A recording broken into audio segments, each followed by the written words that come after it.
Dollar, dollar. Dirt and money, no soul. Had to go and get it, ain't no time to kick it. Got a stack of flip for my foes.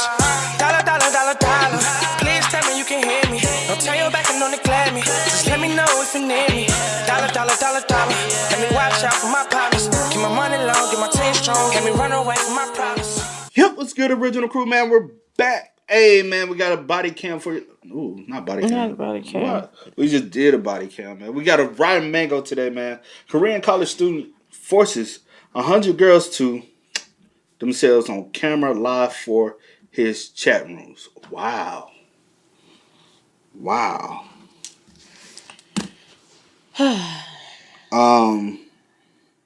Yeah. One reason why we're doing this one is because this is very similar to the situation that she covered, and she took that video down.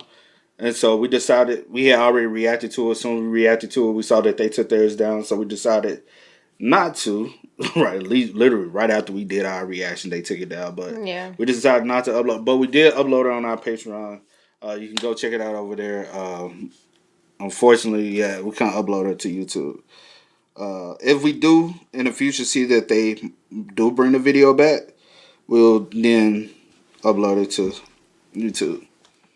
But with that being said, No, let's go. make sure y'all check out the links in the description box. Down below. You already know where to go. If you want to first support, you got to do it. Check out down below. Also, if you enjoyed today's video. Knock it in with a thumbs up. Because she did speak on this in that video. Yeah, she mentioned it, yeah. Yeah, she mentioned it, but we don't know the details. I do know that video. I would really wish we could have uploaded that video because I really feel like that information is very important. Because I think it's just a lot of people are not aware. Because I went looking to see other people have their video, but it's not out there. Mm-hmm. So, and I think her video was like the biggest one. Bada bing, bada boo. There was no point in any of the officers to even go home and sleep. Their desks are littered with empty coffee cups, cup ramen, and energy drinks. I mean, they're running out of time. So with every case, they inevitably feel a sense of urgency. We gotta catch the robber. We gotta hunt down the killer. But this is a different kind of urgency that they're feeling. This feels like straight up torture. Every few seconds, their phone would light up with another alert. Another video is being uploaded to the Telegram chat room. They would pick up their phones. It's another one. What is it this time? Another girl being forced to commit sexual acts with her little brother. Woo! Their phones would drop to their desk, and it's such a defeating feeling. They feel like they're being taunted. So with every photo or video, and there's a lot of them, they're coming up every few seconds, every few minutes at the latest, they're being uploaded into these illegal Telegram chat rooms. And the police felt like they would be time traveling, just teleported to the scene of a crime. They'd be outside of a house staring through the window and watching people produce CP, torture videos, abuse, humiliation. Wow. And then once the video is over, they're transported back to the police station. They have no clue who these girls are, where they are, how to catch them, who's doing this to them. They don't know anything. The police had just discovered a few months ago that there was dark web level activity on the surface web. On an app called Telegram, there were organized crime rings all there to distribute real... Oh, that's what... we didn't even know what the app looked like. Only way we just heard about it was with Gideon. We can't even upload those videos on YouTube no more, which I feel like they need a lot more exposure. Mm-hmm. But YouTube is trying to crack down on people who are exposing people of this nature, which is so crazy. CP and torture videos. They first stumbled upon Gotham Room, which is a marketplace for chat room creators on Telegram to market their businesses. I mean, they had all sorts of rooms. So if you went to Gotham Room thinking, maybe I have a niche interest, you do not. They have something for everybody disgusting. Female nurse rooms, female military rooms, middle school girl live stream rooms. Ooh. They have the Lolly Room, which stands for Lolita Room, and those are just rooms that depict infants. Small, tiny infants being filmed explicitly to be shared with depraved watchers. Once you find the, quote, room of your liking, the watchers, the buyers, they'll have to be vetted before being allowed into the Telegram chat room of their choosing. They were saying that they need proof that you're a man. I mean, we're not going to unpack that, but they think that in order to be a man, you need to have a very specific body part. And they want to see a photo of your body part next to your username. Then, after providing proof of package, a government-issued ID needs to be sent to the moderators. Wait, what? Then your own explicit video depicting your own wife, sister, daughter, niece, cousin, doesn't matter. That needs to be posted. And lastly, all that would be required is a crypto payment. Then you get sent a link. That link is your access point to that chat room. Once you have that link, you have the power. You can anonymously torture who they call the slaves. The girls that are being blackmailed, threatened, and forced into producing these CP torture videos, you can taunt them. You can threaten them. And for an extra fee, you can get their home address and physically go R-word them. Huh? And that's just one chat room. What? There are hundreds upon hundreds, if not... Man, see, this is gonna be a lot, bro. And I ain't think it was gonna be this. Did you expect this? No, but I don't be surprised by stuff no more. But no, I didn't expect it. Not thousands of Telegram chat rooms providing these videos. And just like any other industry, there's buyers, there's sellers, and then there's monopolies. The brand names of the industry, the most sought after chat rooms, they belong to two anonymous creators, The Doctor and God. The Doctor runs The Doctor's Rooms, an expansive network of chat rooms that amass likely over 100 victims. God runs the Nth Rooms, the original torture chambers of the Telegram chat rooms. Now, even though The Doctor has the more profitable business with a wider reach, God has the reputation. Everybody wanted to be in the Nth Rooms. They were more exclusive, more personal. The Doctor was all about money. You would have to pay, what, $1,200 to join a VIP room? And then once you join, if you want the address to a victim's house, if you want to request a specific type of torture, you'd have to pay another fee for that. But God, he's not in it for the money.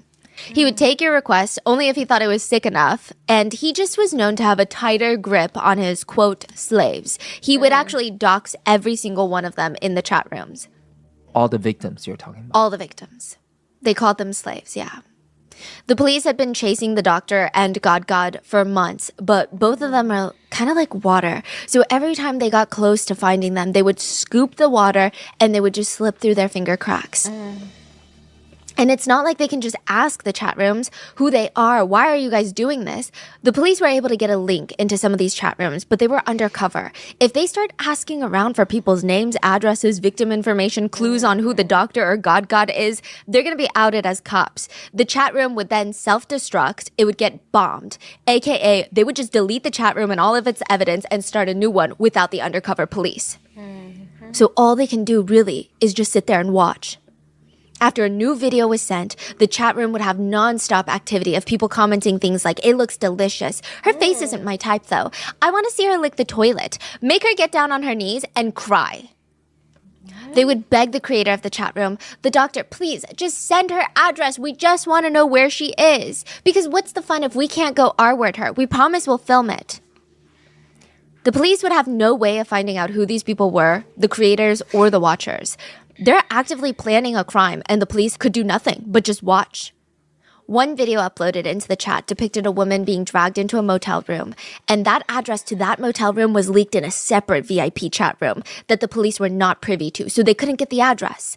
And one by one, this is being live streamed, they saw strangers, men from the chat rooms, coming into the motel room and essaying her together.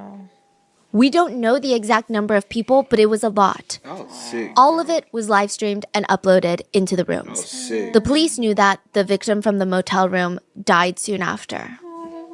She had been pushed to a very scary place mentally.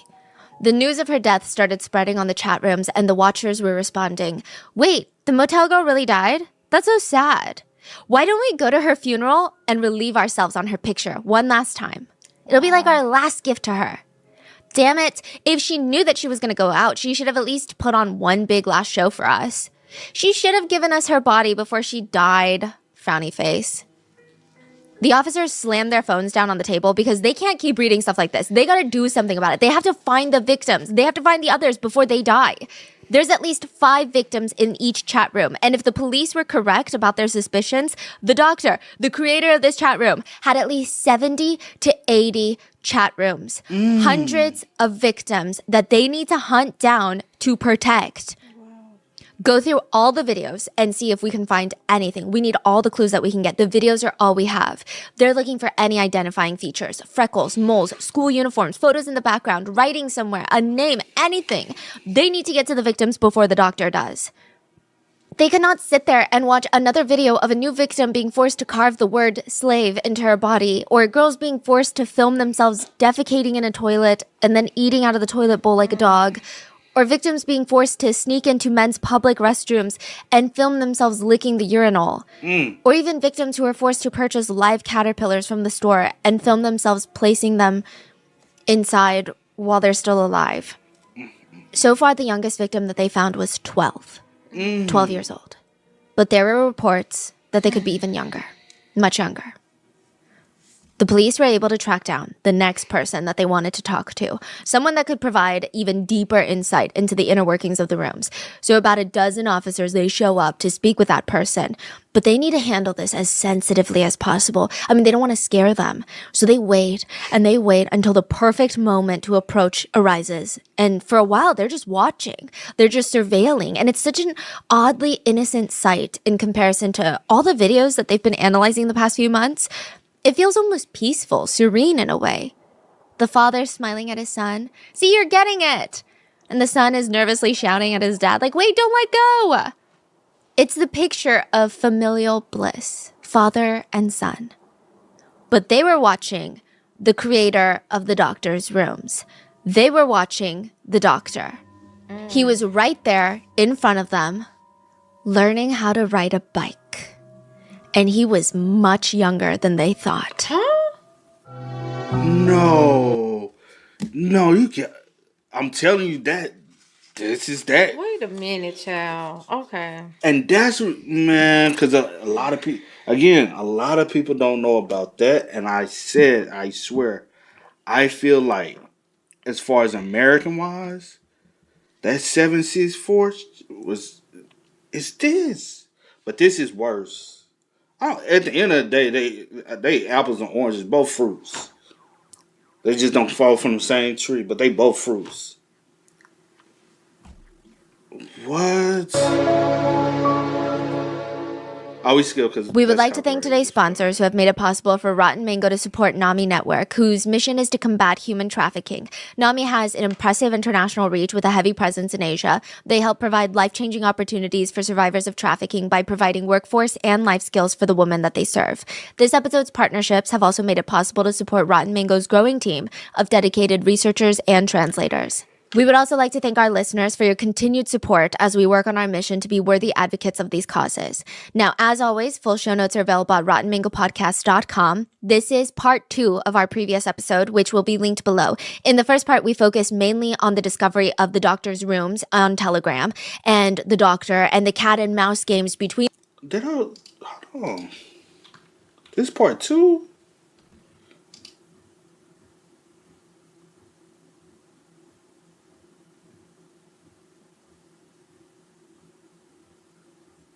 This part, man. Yeah, we can do part 2 then. Do you want to do part 1 first? I mean, yeah, we could do part so it can make sense and flow. So you saying go ahead and do part 1? Yeah. I mean, it would make more sense, right, to do part... Alright, hold on, y'all. I ain't even got to restart. I'm just...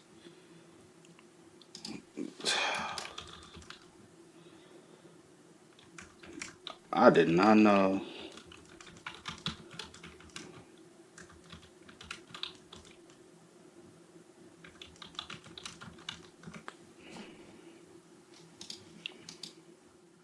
Sorry, y'all. I did not know it was a part 1 and part 2. Alright. That was a lot, though. Damn. So next week when we do it, we'll just pick up. Bada bing, bada boo. Paris, France, August 24th of this year, literally last Saturday. A man named Pavel steps off his private jet at the airport right outside of Paris. He's mainly flying into Paris for a dinner. He's there with maybe a business partner, maybe a relative, maybe a dinner date. We don't know because he's very private, but he's there with a woman. and his bodyguard. And right as he steps off, almost as if they're waiting for him, as he steps out of the airport, Paris authorities rush in and they detain this man. Within hours, if not minutes, honestly, his detainment is going to be news all around the world. Every major news publication is talking about the detainment of Pavel Durov. Pavel Durov is being investigated for the circulation of child abuse images, illegal drug peddling, and the refusal to cooperate with authorities. So why do people care? Sometimes it feels like these types of news are every day. Why is this making international headlines? Because Pavel Durov is worth $15.5 billion. And Pavel is the founder of Telegram. Meanwhile, Oh my fucking God. See. You can't make none of this shit up. You remember we had looked him up not too long ago because he was like, who was the founder of this shit? We was looking people up. And we was like, something about him. I did. I be looking at people. I be like, Yo. So he got arrested for having. hold on, cause I be trying to process things, and I just. Did she say that? I don't know. Let me take it back. Hold on. Y'all, I'm trying to get my thoughts together. No way. Okay. Are we serious? Let me make sure we ain't jumping the gun. is being investigated for the circulation of child abuse images, illegal drug peddling, and the refusal to cooperate with authorities. So why do people care? Sometimes it feels like these types of news are every day. Why is this making international headlines? Because Pavel Durov is worth $15.5 billion. And Pavel is the founder of Telegram. Meanwhile, approximately 5,500 miles away in Seoul, South Korea, an erase all faces panic has ensued. Middle schoolers, high schoolers, college students, teachers, military soldiers, professionals, they're busy trying to wipe their face from the internet. Not specific photos, literally any single selfie off of social media, no matter how innocent it is, they're going dark. They're deleting it all. Even local universities sent out these mass warnings to their students. The emergency notification urged students to please remove or avoid posting photos of themselves online, no matter how innocent. Photo deleted, photo can't be found, account can't be found. Everybody is just deleting their accounts. One high schooler said, "Most of the girls in my whole class took all of their photos off of social media." In response, a male university student wanted to help calm down the chaos. He's like, "You don't need to be that scared." He posted on the university forum for all the students because he noticed all of the people are just taking down all their photos. He said, "Read this first. Put a finger down and ask yourself. If you say yes, put a finger down. 1. Have I ever been asked out or confessed to? Joke confessions do not count. 2. Do a lot of men try to talk to me even though I haven't talked to them first? 3. Have I ever looked in the mirror and resented my parents? 4. Can other people recognize me without makeup on? 5. Do I weigh more than 145 pounds? 6. Do I frequent feminist online forums? 7. When I walk on the street, do children avoid me? If you said yes to 3 or more of the above questions, be relieved. You don't need to delete your photos off the internet. Your rate of being a deepfake victim is very, very low. We men have standards too. We don't just deepfake any woman. Why do women on Instagram and social media sites throw a fit as if they're victims of every situation? If you've answered yes to more than 3 questions, quit making such a fuss and commotion. But whatever, go ahead, hurry and delete your Instagram pictures and mock us men. That's crazy. Is his name on there? No. Wow. Some girls said they were messaged by male classmates. "Hey, you're safe." What do you mean? I told you you're safe. They only go after the pretty ones. Don't worry about it.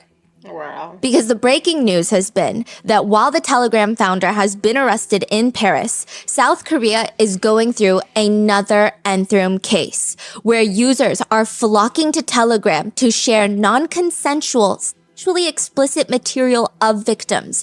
We have 2 episodes on the first Enthrum cases in South Korea where women and girls... Hold on. Where's the fucking first part? At this point. Hold on. Okay, scroll up. Hold on, y'all. So after looking, she has removed part one. Part one is not available for us to react to. So we're back at part two. Yeah. We'll do part three next week. Yeah. So that was part three. At this point, I'm confused. It's a lot. It is a lot. All right. Between the doctor and the producers Oh, my bad. Cause we gotta do part three. Cause I wanted the Telegram, dude. on Telegram and the doctor and the cat and mouse games between the doctor and the producers of major news networks in South Korea. We also went over the doctor's signatures. So that's what he did to his victims, his methods of torture, and how he just kept them physically and psychologically imprisoned. I mean, there is a heavy content warning for part one and part two. Part two also involves the topic of trafficking, essay, and torture of our most vulnerable population. The crimes are incredibly graphic, so if you feel like this case is going to be a bit too much, go take care of yourself. We will see you in the next one. Victims' names have been altered to protect their anonymity, and some testimonies have been condensed or combined for clarity. And one additional note, we will be using the word slave frequently in this episode. It's not that I think that they are being portrayed as slaves. That's what they were called in the chat rooms. That's what they were forced to call themselves during their torture videos. I was trying to think of ways to soften the word because I know it's, especially in the US, it's such a strong word with heavy connotations. But it felt wrong to soften a word that is such a big part of this case. Victims were forced to write and then later carve that word into their bodies with a knife, and to use any other word than that for the sole purpose of making it easier for us to sleep at night. It feels like we're downplaying the extent of evil in this case. So to clarify, this is not a personal term that I've coined to describe the victims in this situation. It is what they were called in the chat rooms by the perpetrators, by the watchers, and it is the word that they were forced to call themselves. So with that being said, let's get into it. The average pen is 6 inches long, and there's one sitting right in front of 24-year-old Cho Ju-bin in the interrogation room. We're just going to call him Cho. He had been arrested while he's learning how to ride a bike from his dad, and the police are now accusing him of being the doctor. The doctor of the Telegram chat rooms. He's like, I'm not the doctor. It's not me. I mean, this is just so unjust. I was just a member of the doctor's rooms. I didn't even know that it was like torture. I thought the girls were into it. I'm not the doctor. Then why do you have $100,000 of cash in your room? That has nothing to do with any of this. Please, I'm not the doctor. They were not listening to him. The police weren't even entertaining the idea that they might have the wrong guy. He keeps pleading. I mean, this is ridiculous. Can I at least use the restroom? So as Cho gets up, in one swift motion, he pockets the pen on the table and gets escorted to the police restroom. The average pen is 6 inches long. The average throat is only 5 inches. He walks into the empty police restroom and he turns on the water faucet. He's gripping the sides of the sink and he's staring into the mirror. If they're not going to believe him, he's got to do something drastic to get them to see the truth. And bam, he slams his head on the edge of the bathroom sink. Then he pulls back again. His head is throbbing, but he goes again and bam, he slams his head on the sink. He can hear the officers running towards the restroom, so he takes one last breath, grabs the pen from his pocket, and shoves it into his throat. He was gonna die by swallowing this pen. Because even he knew, prison is no place for doctors. There's an insult in South Korea called 일배충. Well, I guess the translation would be kind of like 일배 bug. 일배 is used to describe someone who has no future and is just a pest to society. But the word originates from people who use the website 일배 Storehouse. It's essentially like 4chan, where there are different categories for a person to post in, but it's 일배 is specifically dominated by incels. It's considered the 55th most visited website in South Korea with 17 million visits a month. You say 55th? Yeah. Now, it's not hard to visit. It's just on the internet. It's not on the dark web. You don't need a password to get in. But once you're in, you feel like the FBI is watching you. So all of the ads on the website, very aggressive cartoon-style explicit materials. And even just the post on there, I feel like I'm on a watch list just by spending a full day on there. I mean, I think the best way to throw you into the eBay world is just to break down some of the theories and terms that they use. One of the biggest ideas on eBay Storehouse is the dishwasher theory. The dishwashing theory was literally made by eBay bugs to describe the idea of marrying sluts. They think that women who have had more than, 2 partners before getting married are considered dirty dishes. And the men who eventually marry them are dishwashers. That's their job. So these men are beta males. I mean, you don't even get to eat the meal, they say. So on this dish, there used to be a 5-star filet mignon steak. Another man ate it and then left half of it. Then another man came by, ate the rest of it, and now you're just stuck with filet mignon juices on a dirty dish, and that's who you've married, and all day you're gonna spend cleaning up that dirty dish. You're gonna be left supporting the wife who doesn't even have anything to offer other than her dirty bowl. People on the forum will just comment dishwashing in threads when they think that there is a man that's marrying a dirty dish. Wow. Yeah. And they start making fun of the both of them because the woman is a manipulative parasite that has had her fun and now wants to settle down. And the man is an idiot who got the short end of the stick. Is it like very similar to American Incels, yeah. I mean, okay, you tell me. I don't know if it's worse or less extreme, but one post on the website is titled, "Currently, Korean women are in a state of mental breakdowns." The post shows a chart where single Korean women are much more likely to have mental disorders compared to married men, married women, and even single men. We don't know if this graph is even accurate, okay? It's just like you could make it in Excel. The post reads, "Due to the dating and marriage rate, Korean men have abandoned Korean women." Statistically, I don't think that's true. If women don't get love and attention from a man, they become mentally ill. This is an article?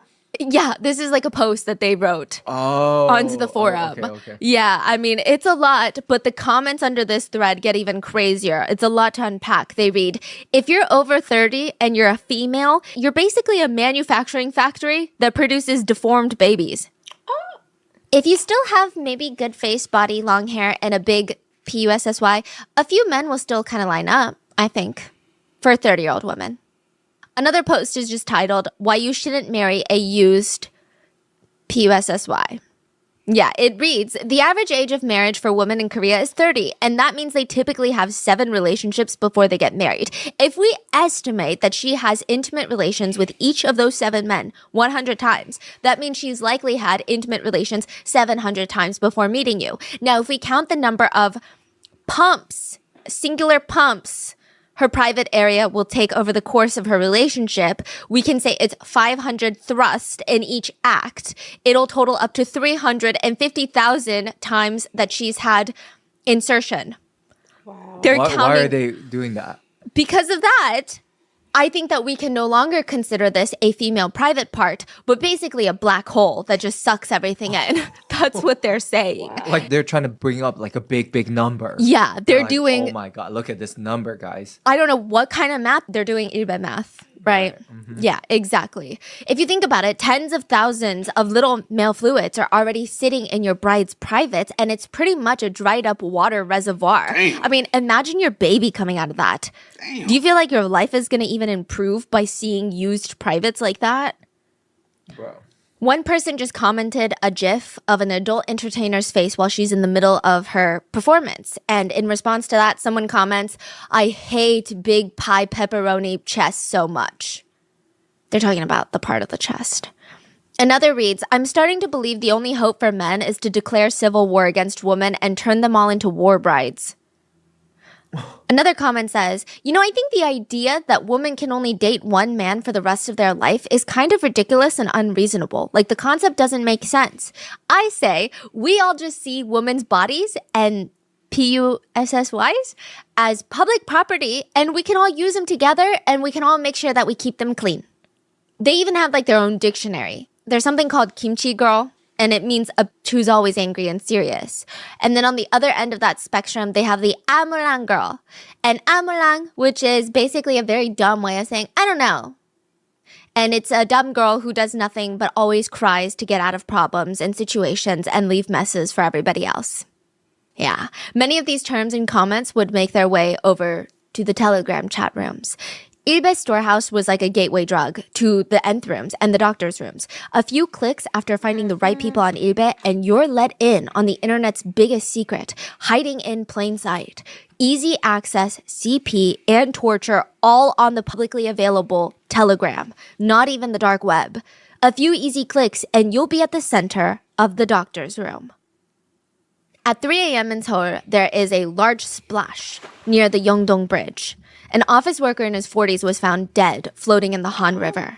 This would be the 6th person in the past few days to be found dead in Seoul. All self-exits, and all 6 of them are connected to one another.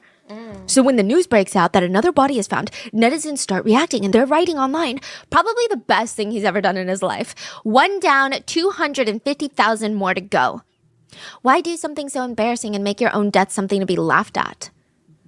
This is not the normal reaction netizens have to someone jumping into the Han River in the middle of the night.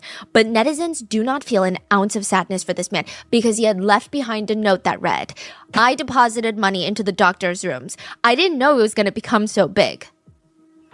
He had been a purchaser and watcher of CP, and all 6 of them that had recently died were connected because all 6 of them were being investigated for being buyers. But I thought the whole thing was anonymous, right? And that's why the police can't catch anyone. The creator, the watcher, the purchaser, I mean, they're all shielded by a veil of anonymity, no?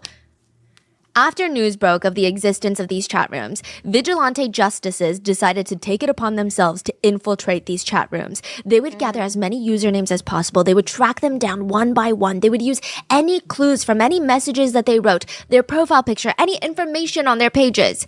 You'd be surprised at how people were tracked down, just in terms of identity searching. One chat room member briefly mentioned what they ate for lunch.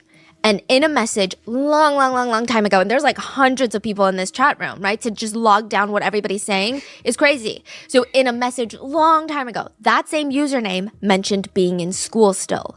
Someone went and searched all the school menus in the city and started cross-referencing with what they ate for lunch with the school menus in the city. They were able to find out which school they went to, and from there, they narrowed it down to who they thought that person was.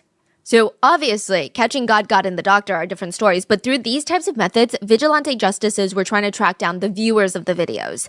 There was a website that started trending in South Korea called Digital Prison. It was leaking usernames, full government names of watchers that were on the doctor's rooms on Telegram and the nth rooms. People were cross-referencing the massive list of names with people in their personal lives. Wives were discovering their husbands were on there. Kids are finding out that their dads are on there. Even 8 teachers were exposed to be buyers of CP. So some hackers. They're not even hackers. Oh. They're like you and me. We just get a link into one of the rooms and we start making an Excel spreadsheet of every username and all the clues that we can gather. They're not hacking anything. Okay. In response to the website Digital Prison, people were jumping into the Han River. They were fleeing the country, and Naver, the Google of Korea, had new trending searches. How to delete Telegram. Telegram, nth room case. Human feces, nth room. Telegram, nth room, delete.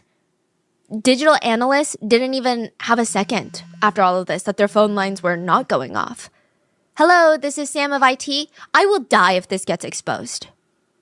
You need to help me delete all this stuff on my devices. He was talking about the videos from Telegram. He had downloaded torture CP videos and he didn't want any of that to be showing. And he said he needed the analyst to wipe everything, and he ranted to them. I mean, I'm just wondering, is going on nth room such a heinous crime that I should be shunned from society? I just did it out of curiosity with my friends, and all I did really was just like watch one video. The digital analyst would later say, I didn't really know what to do. I usually help victims wipe their information and details off the internet. I've never had so many perpetrators reaching out to me, asking me for help. Is he not supposed to report these people? I think he was. Now, a lot of digital analysts in the city were overwhelmed with requests for services because there were an estimated 260,000 buyers of the nth room and doctor's rooms. The public wanted all 260,000 names released. In part 1, we went over the creation of the doctor's room on Telegram and all of the other smaller chat rooms, the marketplaces for people to join on Telegram where they can choose between categories of torture and CP that they want to see, even choose the age groups of CP that they'd like. Then they're guided into the appropriate Telegram rooms that have those things. I mean, we went over that. But I think a huge part of this case is, how the hell is this on Telegram? Telegram is the 6th most downloaded app in the world, and all of the stuff in the nth rooms and the doctor's rooms, I mean, it feels like it belongs on the dark web. But no, it's just like 6-7 clicks away from Google to get there. And I just want to set a quick disclaimer real quick. Telegram is not inherently a bad app, and the majority of people using Telegram are not trying to use it for nefarious activities. So for example, Ukrainians are said to increasingly rely on Telegram for accurate news and information from on-the-ground journalists who provide real-time updates, but also warnings for people to flee to safety. So I don't want to make it appear as if I'm like demonizing Telegram or saying Telegram shouldn't exist. I think Telegram is one of those tricky applications because when it's used for good, it's used for a lot of good. It provides secure channels of conversation that can be life-changing or even life-saving in times of war. But because of the private and somewhat anonymous features Telegram utilizes, it creates this almost unintentional breeding ground for criminal activity. There are 4 features that make Telegram a solid choice for people who don't want to be tracked, listened to, or watched. First, Telegram lets you create an account rather easily. You do need a phone number to sign up, but once you create your account, you can unlink your phone number. But if you really don't want to be traced, there are a lot of services that will sell you a phone number that's not linked to you for the sole purpose of creating a Telegram account anonymously. Telegram does not require an email or a verification email. It's very simple to set up. And they have a feature called secret chats. It makes it so that Telegram does not save any chat history. If you message someone and you delete that message off your Telegram, and the receiver of that message that you're talking to deletes that message off of their Telegram, it's gone for good. It's not stored or backed up on any of the Telegram servers. It's like that conversation never happened. But even if you haven't deleted the chat from your phone because it's not stored on Telegram servers, even if the FBI, for example, requested Telegram to release those messages, they don't have them to begin with. They don't have anything to give. Not that they would even cooperate. Telegram never cooperates with the FBI. Telegram is basically unmoderated on a central level as well. So on YouTube, obviously, there's moderation in the fact that we can't upload certain things. Same with Instagram, TikTok, all those platforms. Telegram, there's no central moderation. Really? So you can post whatever the hell you want? Yeah. I mean, you could get arrested for it in other ways, but Telegram is not going to take it down. They're not going to censor you. They're not going to say, oh, this is too much for our platform. Interesting. Yeah, and regardless of that, Telegram hardly ever works with government agencies to hand over information on users. They've got a crazy strong privacy policy. So for example, the FBI can subpoena Apple to hand over some message content from iMessages. So if they have a target, they could possibly render 25 days of iMessage lookups from the target number. They could render backups of a target device. If the target device uses iCloud backup, they could acquire all the content from the iCloud backup as well as iMessage backups. Basically, a lot of messages can be seen. You should function at any given moment using iMessage that the FBI could very likely see your text messages. But with Telegram, they do not release any message content. They provide no contact information, even in active criminal investigations. They will only provide an IP address and a phone number in confirmed terrorist investigations. That's it. The founder stated, Telegram will stand for freedom and privacy. Privacy is not for sale and human rights should not be compromised. There is also a self-destruct feature. You know how in Snapchat, when someone sees something, it disappears?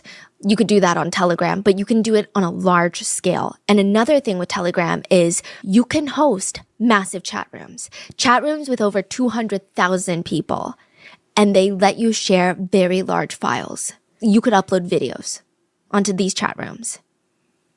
Telegram, if used for the wrong purposes, can turn into Gotham.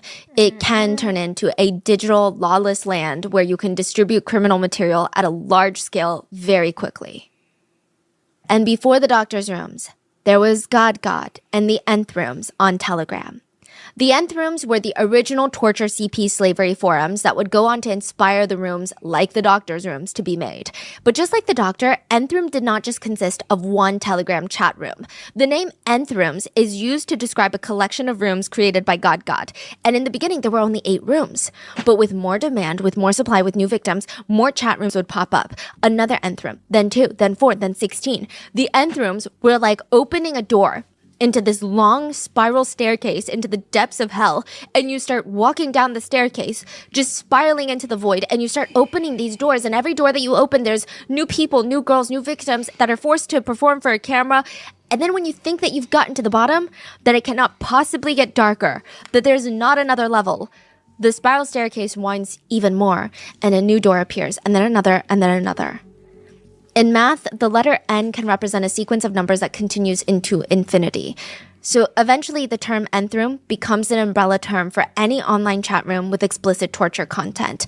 It almost becomes like the Kleenex effect. You know, it's like, What's that? can you pass me the Kleenex? Even if you don't have the brand Kleenex next to you, you would pass me a tissue. So the nth rooms, they became synonymous with CP. Can you give me a link to the nth rooms? It's basically, can you give me a link to an illegal Telegram chat room? And because it's the nth rooms, you never knew when a new one was going to pop up. It was late into the evening when Yuna gets a notification on her phone. She has been invited to a chat room on Telegram, and she thought it was kind of odd, but she clicked the link and a video starts instantly playing. And all these messages start coming in. Ding, ding. The messages are flooding the chat. She's being spammed with screenshots from the video, comments, even GIFs that are playing on a loop. Yuna quickly mutes her phone in case her family can hear from the living room, but the screen keeps lighting up with more notifications. She's staring at the phone, and it's a video of herself. And all she can hear very lightly in the background are her own screams. She's staring at a video from one of the worst nights of her life. A few weeks ago, she had been attacked in a grocery store parking lot. A man had dragged her to a dark corner where nobody could see or hear her and essayed her while he filmed the whole thing. That video was somehow now in a chat room on Telegram filled with hundreds of people reacting and responding to it. Her heart starts racing, her stomach is dropping. Like, who are these people? How did they even get this video? 2 new messages are sent into the chat rooms. The first is a picture of her front door. The second, her full home address. And then a third message appears. Yuna, right? Go to the black van in the alleyway outside your house, or we release this video to the public. Yuna went. Because her body went into autopilot mode, to protect her from what's about to happen. She snuck out because I think a lot of social context is needed. I think even in the US, when revenge explicit videos are posted, it ruins your life. It ruins everything. But in Korea, it's a little bit worse. It's a little bit more conservative over there. This is going to affect job opportunities. You're not going to be seen as a victim. Yuna went outside. It's pitch black. And in the alleyway, she does not recognize the man's face in front of the black van, but he recognized her. He grabbed her by the arms, shoved her inside the van, then he climbed in the back. He pulled out his phone, pointed it at Yuna. Say hi to the camera. Yuna tried to cover her face from the camera, but the guy in the backseat handed the phone to a second man. He was sitting in the driver's seat, and he kept the camera pointed directly at her. The man in the back takes off his coat, and he proceeds to R-word her as the driver is filming the whole thing. She thought that he was live streaming because he kept laughing at the comments, or maybe he was laughing at her. We don't know. And throughout the assault, the driver demanded, "What are you? Answer me. What are you?"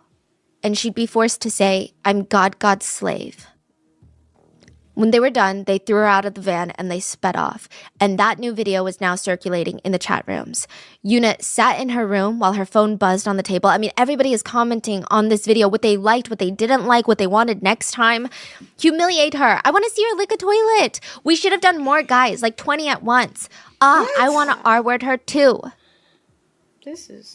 But Yuna could not leave the chat room. She had to stay because she knows that soon enough, God is going to send another order for her. Whoever God is. She doesn't even know God, but she knows people like God.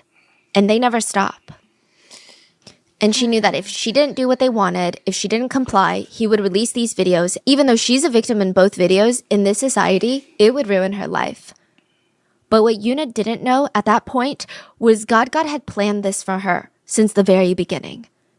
He had seen Yuna's social media profile and he made up in his mind that he wanted her as a slave. So he ordered her to be attacked and recorded.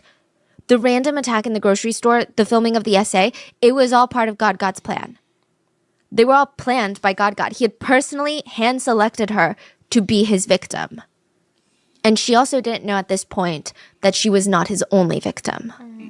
$675 is a lot of money, I think. But it's also not a lot of money. It is, and it's not. It's a round-trip flight from New York City to LA for one person during a very busy season. It's also barely half of the US's average rent per month, which is around $1,400. But that is how much God made from running the nth rooms. Collectively, one of the biggest, largest marketplaces for CP and torture videos on Telegram, he made $675, period. How long was it? Like over a year. That's all. In total. There were originally 8 nth rooms, the originals. So God and an accomplice of his, they would advertise these 8 rooms on Twitter. And at the start, they really only had a few people coming in, only a few moderators, a few victims, and a few anonymous guys that wanted access.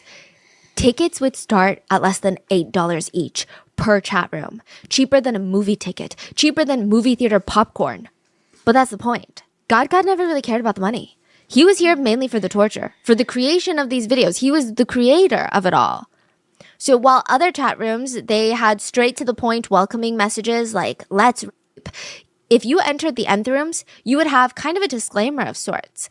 God would write, these slaves didn't follow instructions and escaped, so you may do with them as you please. And I assure you, I do not leak videos of slaves who comply with all their given orders. Signed, God. It was weird. It's almost like he's saying that they wronged him in this game and now they need to be punished. That's why he's doing this. It's all a game to him. So let the games begin. Most of God's videos were about 3 minutes long, and in just 1 hour, 50 to 60 photos or videos of girls could be sent into the chat rooms. That's a lot. I mean, the list of acts that they would be forced to perform was viciously long. They were in almost every single video on all fours. They were forced to bark like a dog, sneak into men's restrooms, and film themselves doing things to themselves, not in the stall, but like in the middle, hoping that no one's going to come in.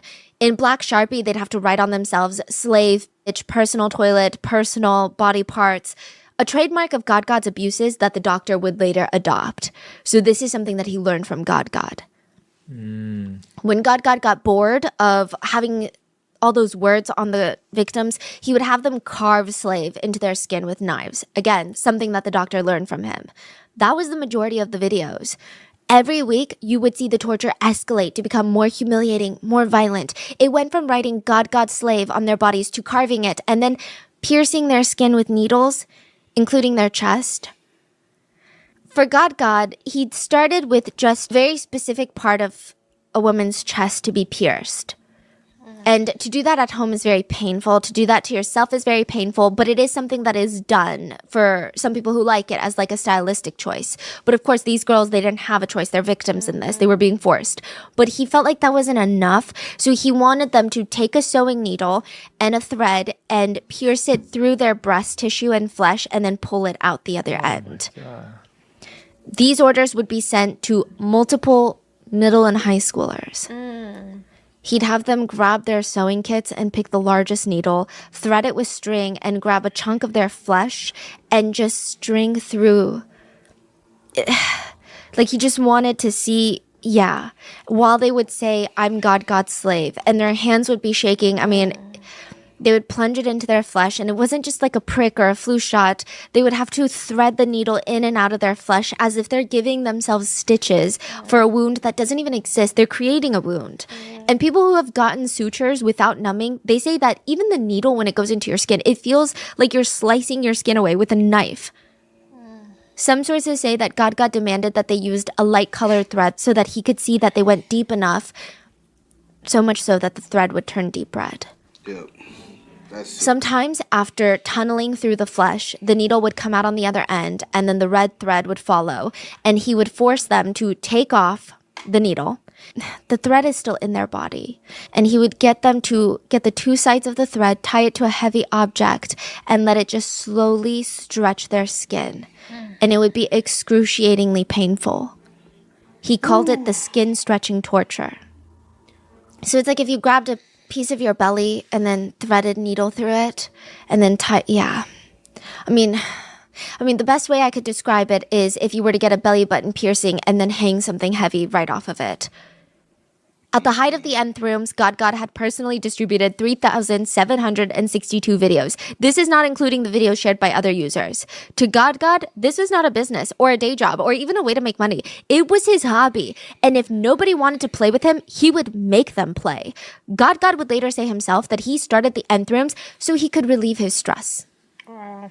And I guess viewers could tell that he's not here for the money. Because during the peak of the nth rooms, they were the gold standard in the Telegram chat room world. Watchers could be in every other chat room that was filled with hundreds of heinous videos, and they would still want to get a link into the nth rooms. God was to these depraved people a legend. And that's when God decides, I'm going to retire. I'm going to disappear at the height of the nth rooms. Nobody knew why. He contacted one of his victims out of the blue and said, all of my actions were part of a game. I'm not trying to ask for forgiveness or asking you to not report it to the police. I don't care. I'm just contacting you to let you know that all the behaviors that you engaged in were just part of a fun game for me. People that I posted on the nth room was because they ran away from the game, and I had to give them a punishment, you know? After allegedly ordering a girl to slice off her breast, or that part of the breast, yeah. God left one last message for her before he vanished, and he told the victim, well, that was fun, but I have to go now. I have to go play Maple Story, which is notoriously a game that younger people play. He would kind of make it seem like he's in high school, and nobody knew if it was true. He would log off for months. He handed control to the nth rooms over to a man called the Watchman, and then he vanished. God was gone. For now. Once you reach your genetic height, there really is only one way to grow taller. You gotta break your legs. Leg lengthening surgery is they're either going to break your calf bones or break your thigh bones. You pay doctors $100,000 if it's purely cosmetic. They'll knock you out, and with a bone saw, they'll break your bones in half, clean, like a dismemberment. It takes a lot of energy for them to break it in half, by the way. The thigh bone especially is the strongest bone in the entire body. Well, one of the strongest bones. It can withstand 2 grand pianos stacked on top of it. And it also makes it one of the most excruciating injuries out there. One man said, you would choose death over bone fracture in your thighs. The pain fries your nervous system. You feel like you have 2 knees and 1 leg. I mean, it's so painful, but it gets worse. After they break your legs, you get a thick metal mechanical rod drilled into the center core of your leg bone, running the length of your leg. Like those hot dog, like pigs in a blanket. Do you know what I'm talking about? It's like a hot dog and then it's wrapped in dough. But the hot dog is the metal rod and the dough is your thigh bone. They drill it into your bone. Oh, inside of your Inside. bone, Yeah. marrow area. They put a little Yeah. thing. Wow. And that metal rod responds to an external remote. And every single day you lay in the hospital bed and the doctor will press a button on the remote, causing the metal rods to move apart from each other. To stretch. It forces your 2 separated thigh bones to now rip away from one another in opposite directions once a day for 3 months. The goal is to create a small enough gap in between your leg bones that your body naturally wants to rebuild new bone over the gap. Now, once that's done, before it heals and hardens, you rip it apart even more, causing your body to build new bone every day for 3 months. With one surgery, you can gain up to 2 to 3 inches. But that's if and only if your bones actually fill the broken parts. If 2 not, inches. yeah, That's it. that's it. Wow. Yeah, and if your bones don't fill the empty parts, you're just going to be left with like 2 knees and 1 leg. And you'll likely have to go through the surgery once more if you don't grow. Now, the healing time for a surgery like this is about a year. So during that time, you have to relearn how to walk, relearn how to drive, run. You can't work. But Cho Ju-bin, was never really one that cared about conventional work. As long as he could be a bit taller, he didn't care about anything. The doctor? The doctor. The doctor had leg surgery? Yeah. At 23 years old, fresh out of the military, 3 inches taller, he wanted to be done with work. So for a while, he tried volunteering, and now that he's stuck inside, because after his leg surgery, he can't really do anything, he's got bad knees, he finds another calling, an easier way to make money and pay off that $100,000 hospital bill. March 2019, Cho starts scribbling on his walls in his room. Lots of scribbles. Random variations of numbers, letters. I mean, it's illegible to everybody but himself. And when that was perfected, when he looked back into his room and he's like, this is good, he would create a chat room on Telegram. Perhaps he was inspired by his surgery or something like that because he named it the doctor's room. Cho had been lurking on these Telegram chat rooms for a while now, consuming content. But now, with God, the monopoly of the chat room's gone, vanished mysteriously. he sees an opening. He feels like the keys to the kingdom are ripe for the taking. And what's a kingdom without a god? And who better to help the CP-starved population than the good old doctor? A video a day keeps the doctor away. So one of the very first lessons that the doctor learned after starting his enterprise was a bored customer is not a paying customer. Those were the rules that the doctor lived and died by. He did not want to wait to feel the watchers getting disinterested. He always knew when to keep upping the stakes, upping the fun. So one way he would do this is he would open up a new random chat room. They were so random. He would drop a brand new chat room link in all of his chat rooms, like 70 to 80 of them, and the watchers would scramble to join. And the first message in the chat would pop up. It's from the doctor. Ding! Let's play a game. Everyone tell me your dream video. The chat quickly fills up with twisted torture ideas, creative humiliation fantasies that these people have. And once they were done, they would start playing the game. It's called the Nunchi game, the social cue game. So the game involves counting from 1 to however many people are playing. You have to count in chronological order. So each person must say a number once, but they cannot say the same number at the same time as somebody else. So usually it's in person. You're in a circle with all of your friends. Let's say you have 30 friends. Now you're going to glance around and nobody's talking. Then you go 1. And then you glance around and nobody's talking. So you 2. You blurt out the numbers, hoping that nobody says the same number at the same time as you. Otherwise, you lose. You're eliminated. You also lose if you're the last one to say a number. It's all about reading the room, which is kind of difficult to do when you're in a chat room. So the doctor would have the watchers play the Nunchi game over and over again until they picked a winner, and they would get a piece of content of their choosing. So if they wanted a, quote, slave to do a certain act of humiliation, or if they wanted the address to go where that slave, they would get that for free because they won the Nunchi game. The doctor would spend a lot of time coming up with these fresh ideas for his paying customers. But there is also a downside to that. The problem with being such an ambitious business owner is that in the name of profits, sometimes you cut corners with safety. God of the Nth Rooms was known for heavily vetting his users. The process of entering one of his chat rooms was lengthy, it's pricey, it's wild. It's like a 4-step authentication process. First, you have to provide a picture of your male body part. That's what he calls it, right? And with your username written next to it. Then you have to provide your government-issued ID and your phone number. Then the third step is the most important step for God. You have to provide your own piece of content. In order to see the library of videos that God has, you have to contribute to the library of videos. God encouraged people to film their own daughters, cousins, nieces, sisters, explicit videos of them to get access into his room. And once they passed those 3 steps, the final step was an entrance fee. $8. An arbitrary number that means nothing to him. It's the price of a Big Mac with a large fry and soda. The doctor's vetting process was flipped. He would get an ID from the watchers, but the most important step for him was the payment. His rooms would start at $187 and go all the way up to $1,200. And that's just the entry fee. If you want additional bespoke, tailor-made content, there would be a fee for that as well. But the problem with the doctor's method is that guess who else has access to money and fake IDs? The police? Yes. The police had infiltrated the chat rooms. They were in the doctor's room. They're there watching, analyzing, waiting. They're logging every piece of single content and message, just waiting for someone to slip up. I mean, come on, make a mistake. They just need an identity or even just a clue, a lead to catch the doctor. But instead, they're going to catch something else. The police are staring at a new video that had been released in the chat rooms. It takes them a moment to understand what they're looking at because they're so used to seeing torture videos show up on this feed, and this one was almost disorienting. It was of a fully clothed girl filming herself walking into a building. They look up from their phones and they're like, what is going on? The background of that video looks like here.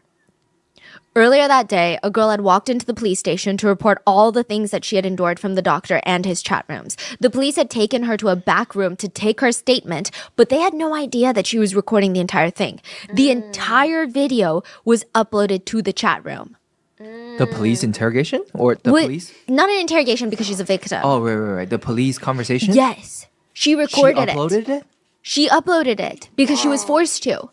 It was one of the sickest videos that they would watch in the chat rooms. And sure, the victim is fully clothed. There was no physical violence in the video, but they saw how shaken she was in person, recounting every little thing that the doctor made her do. They saw how ashamed she was saying that to a room full of strange men that she'd never met before. And now that video was uploaded into the chat. And the doctor was sending a very, very clear message. 1, I know you're in here. And 2, he got off on the reliving of her trauma, forcing her to tell strangers about it. It was also a way to show her and the other victims that it doesn't matter if you report me to the cops. I'm not scared. In fact, I'm going to let you report me. And lastly, he was showing the police, see, I can have them report me, and what? You're still not going to find me. And the worst part of it was true. They knew nothing about the doctor. I mean, it seemed like he knew everything about them. He even had this knowledge room, which is like a separate chat room with a notice that read, you must be aware of the concept of police profiling. There were step-by-step methods provided for watchers, instructions on how to avoid being investigated, tips on creating new identities, using common words as nicknames to make it harder for police to track you, using anonymous sites, compressing files with a strong password. All the instructions and tips the doctors gave to the watchers, it's like he knew how the police operated and what they needed to track people. He knew their process. What did they know about the doctor? If you told the police to write down everything that they knew on a piece of paper, it would look a little goofy. It would read, he's a man in his 40s. Okay, no, maybe 50s? Perhaps he's a writer, office worker? He's well educated for sure. In messages, the doctor would taunt the police and he would use these traditional Korean words that most young people don't even know about. The police thought he could either be like an office worker, or maybe he runs like a PI firm, or maybe he does phone scams, or maybe he's like a loan shark, or again, maybe he's a writer. He could be in South Korea or China or Cambodia, but they couldn't rule out other countries definitively. So basically, they had nothing on the doctor. The doctor might as well have been one of the 12.9 million men in South Korea or one of the 4 billion men in the world. But that's okay, because everybody loves a good underdog story.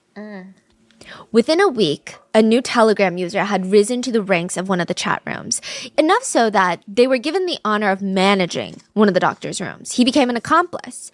And it's very interesting because he just popped out of nowhere. He joined the chat rooms July 2019 and his username was Rabbit.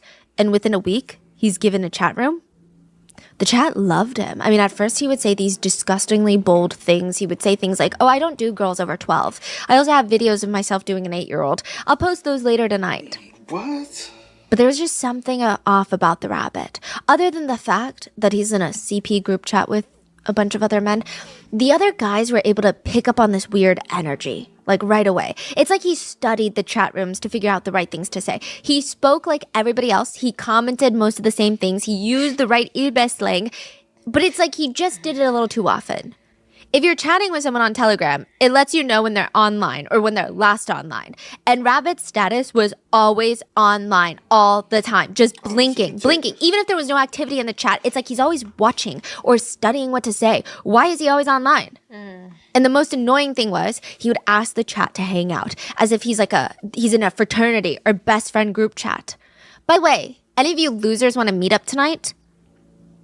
No one would respond because Like in real life. yeah, exactly. Because at the end of the day, it's all supposed to be anonymous. The other chat members were so suspicious of him that they were convinced that either A, he's super weird, or B, he's an undercover cop. We already know Their who he is. suspicions would only grow when Rabbit would send pictures of Starbucks that he was at and like what station he was at. And he'd be like, hey guys, if anyone comes to this Starbucks right now, coffee's on me. Yeah. Hours would pass, nobody would show up, and then Rabbit would double text into the chat, why did nobody come? 2 chat room members responded, it'll take me 6 hours to get there, you R-word. Haha, enjoy your coffee alone, bitch. Rabbit realized since he was new, maybe he needs to earn their trust. Maybe he's like, well, of course they're not going to meet up with me. They don't even know who I am. So Rabbit texted, I'm a real guy. I started college a year ago at Cheonnam National University. I swear. No response. My vision is bad. It's like a -3. Look at my medical record. He texted a picture of his medical record without his name. No answer. Rabbit would send another picture into the group chat. Guys, can you believe I failed my physical for the military? I had blood in my urine. No answer. He sends another picture of his medical records. Guys, look, they want me to go back to take my physical. I'm going to be at Chosun University Hospital on August 8th. Anybody want to come? No respond. What? I mean, at this point, the rest of the chat is suspicious. Like, why is he being so direct? Why does he keep trying to meet up? Why does he not get the hint? And then one day, Rabbit disappeared. His account was no longer active and he stopped sending random texts. Rabbit was at the police station. And everybody thought, because he's a cop. But he wasn't.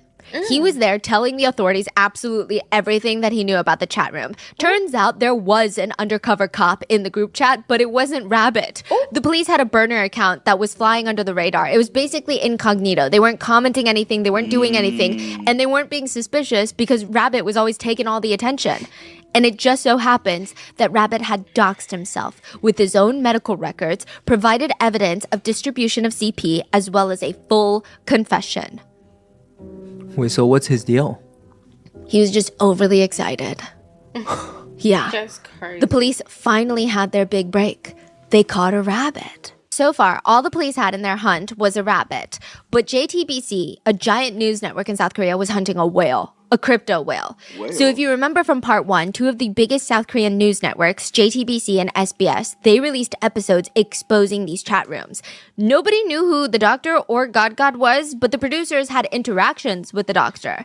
If you recall from part 1, the doctor liked to play games with the producers. He was very confident that they would never catch him, and in an attempt to make the chase more fun, to make the game more fun, he tried to level the playing field. He showed the producers his crypto account, where he collects payments for the rooms. Then he forced a deal on them. He told them if they air the episodes, he will create victims for them. The news network's very own victims. Before SBS aired their episode, they received a video of a young underage girl fully unclothed with nothing but a plastic bag over her head and red string tied around her neck. She told the producers if they air the episode on the chat rooms, she's gonna light herself on fire in front of the headquarters. SBS aired the episode. They were able to locate the girl and secure her safety. Now, JTBC received a similar threat. If they air the episode, the doctor was going to dox a new victim in all of his chat rooms, not just his VIP rooms. Thousands of men are going to see this victim's home address, her full government name, all of her details, her work address, everything.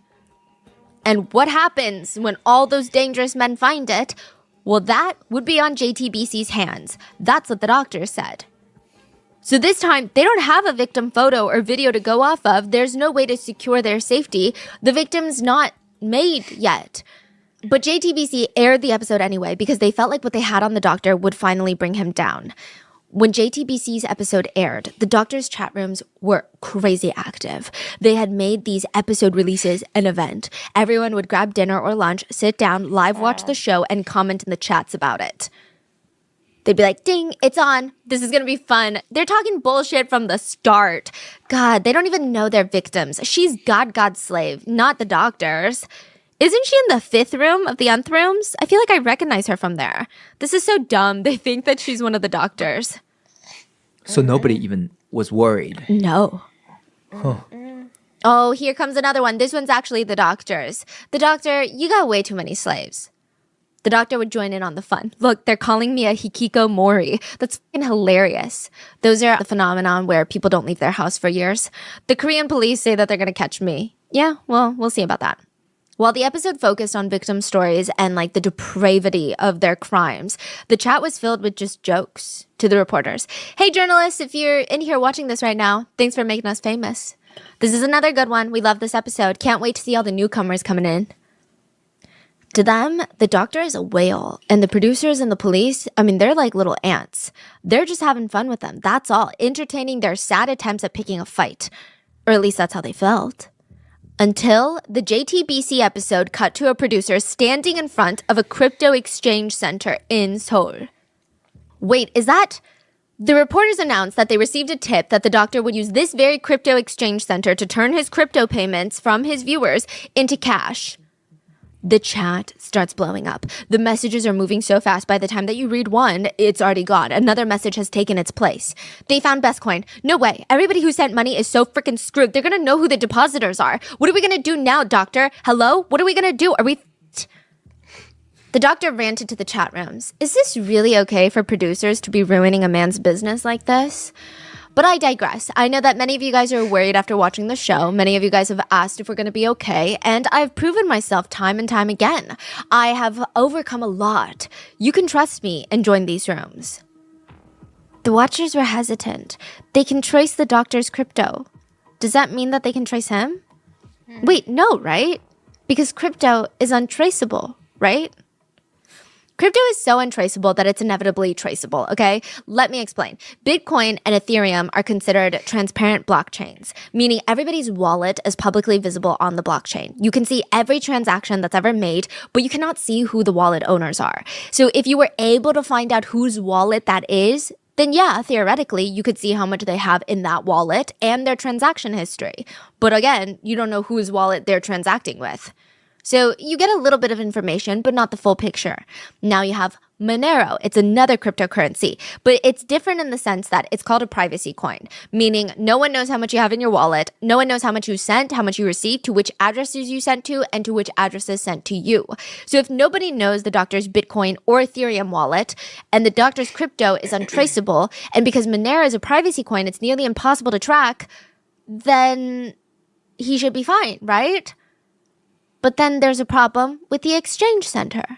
Because most places do not accept crypto as a payment, at least as of right now. Like, I can't walk into Trader Joe's and buy soup dumplings and exchange it with Bitcoin. The most popular ways that people can actually spend their crypto is to now bring the money back on the paper trail.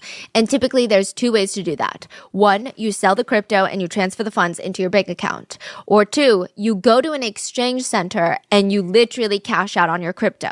You exchange your crypto for cash. Basically like crypto ATMs, which is what the producers found. They found which crypto exchange center the doctor uses. But the doctor's way too smart to walk into the crypto exchange center and exchange his crypto for cash by himself, right? So there's no way that they could track the doctor. The doctor would send others to exchange crypto into cash. In the Korean crime world, it's called a money 던져. So it's like a money throw, if you will. So the doctor will send out a little bit of crypto to all his little errand boys. They will go exchange the crypto into cash at the exchange center, drop off the cash for the doctor at a specific drop point, and then for their work, most of them would receive free access to torture videos. Which, if they know which crypto exchange center the doctor uses, does that mean they can follow the doctor by following the money? Mm-hmm. It was enough for the police to get a solid lead. They knew about which exchange center, and now they had a tip come in that the doctor had a favorite errand boy that he liked to use for throwing money. A 9-year-old boy. No way. Yeah. So in theory, most crimes can be solved by following the money. If the police are following the money, would they just follow this little 9-year-old boy that walked into the crypto exchange center? Is that what they have to do? That would lead them to a fire hydrant in a random apartment building in the city. The investigators are crammed into the CCTV room and they're watching old footage at a random apartment building outside of Seoul. They're like, wait, what is that? So everybody's leaning in and they see this pixelated figure inside of the elevator. It's so pixelated, you can't even really tell if it's a male or a female or anything really. You just know that they're dressed in dark clothes and they're holding this package. Maybe like a brick-sized package. And that's it. But what's so interesting about it, well, the police say, keep watching. And they see this figure carry their little package out the door. And as they're exiting the elevator, they hit close door. The button. So they want the door to close quickly. Yeah, and that's weird. The only CCTV cameras in the entire building are in the main lobby and in the elevators. There are no cameras in the hallways. So whatever they're doing, once they get out on this floor, they don't want the CCTV cameras to see. So they keep investigating and they could see that the elevators did not close on time. There's only 2 apartments on this floor and that person was not headed towards either of them.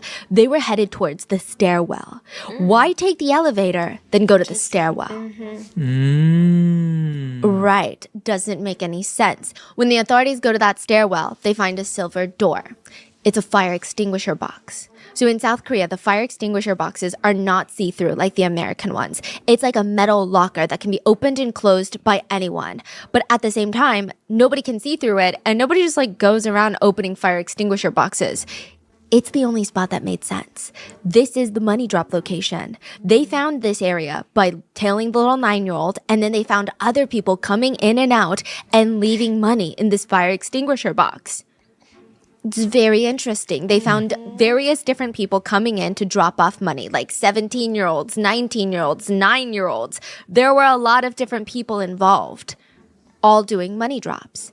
But only one person was taking the money out every single time. But there was no way that that was the doctor.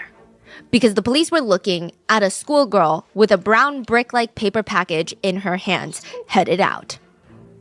She's the only one that took money out of that fire extinguisher box. It was a girl. A little girl. When they follow her with unmarked cars, plainclothes officers, the hunt is on. They follow this schoolgirl from a distance. They watch her hand off the brown package to another guy, and they both immediately separate. So now the majority of the officers are tailing after the guy because he's the next link in the money drop. Like, the girl's just going back home. The guy has a baby face, a rice bowl haircut. The police hoped that maybe he's 1 or 2 links away from the doctor. They think that they're going to catch the doctor today.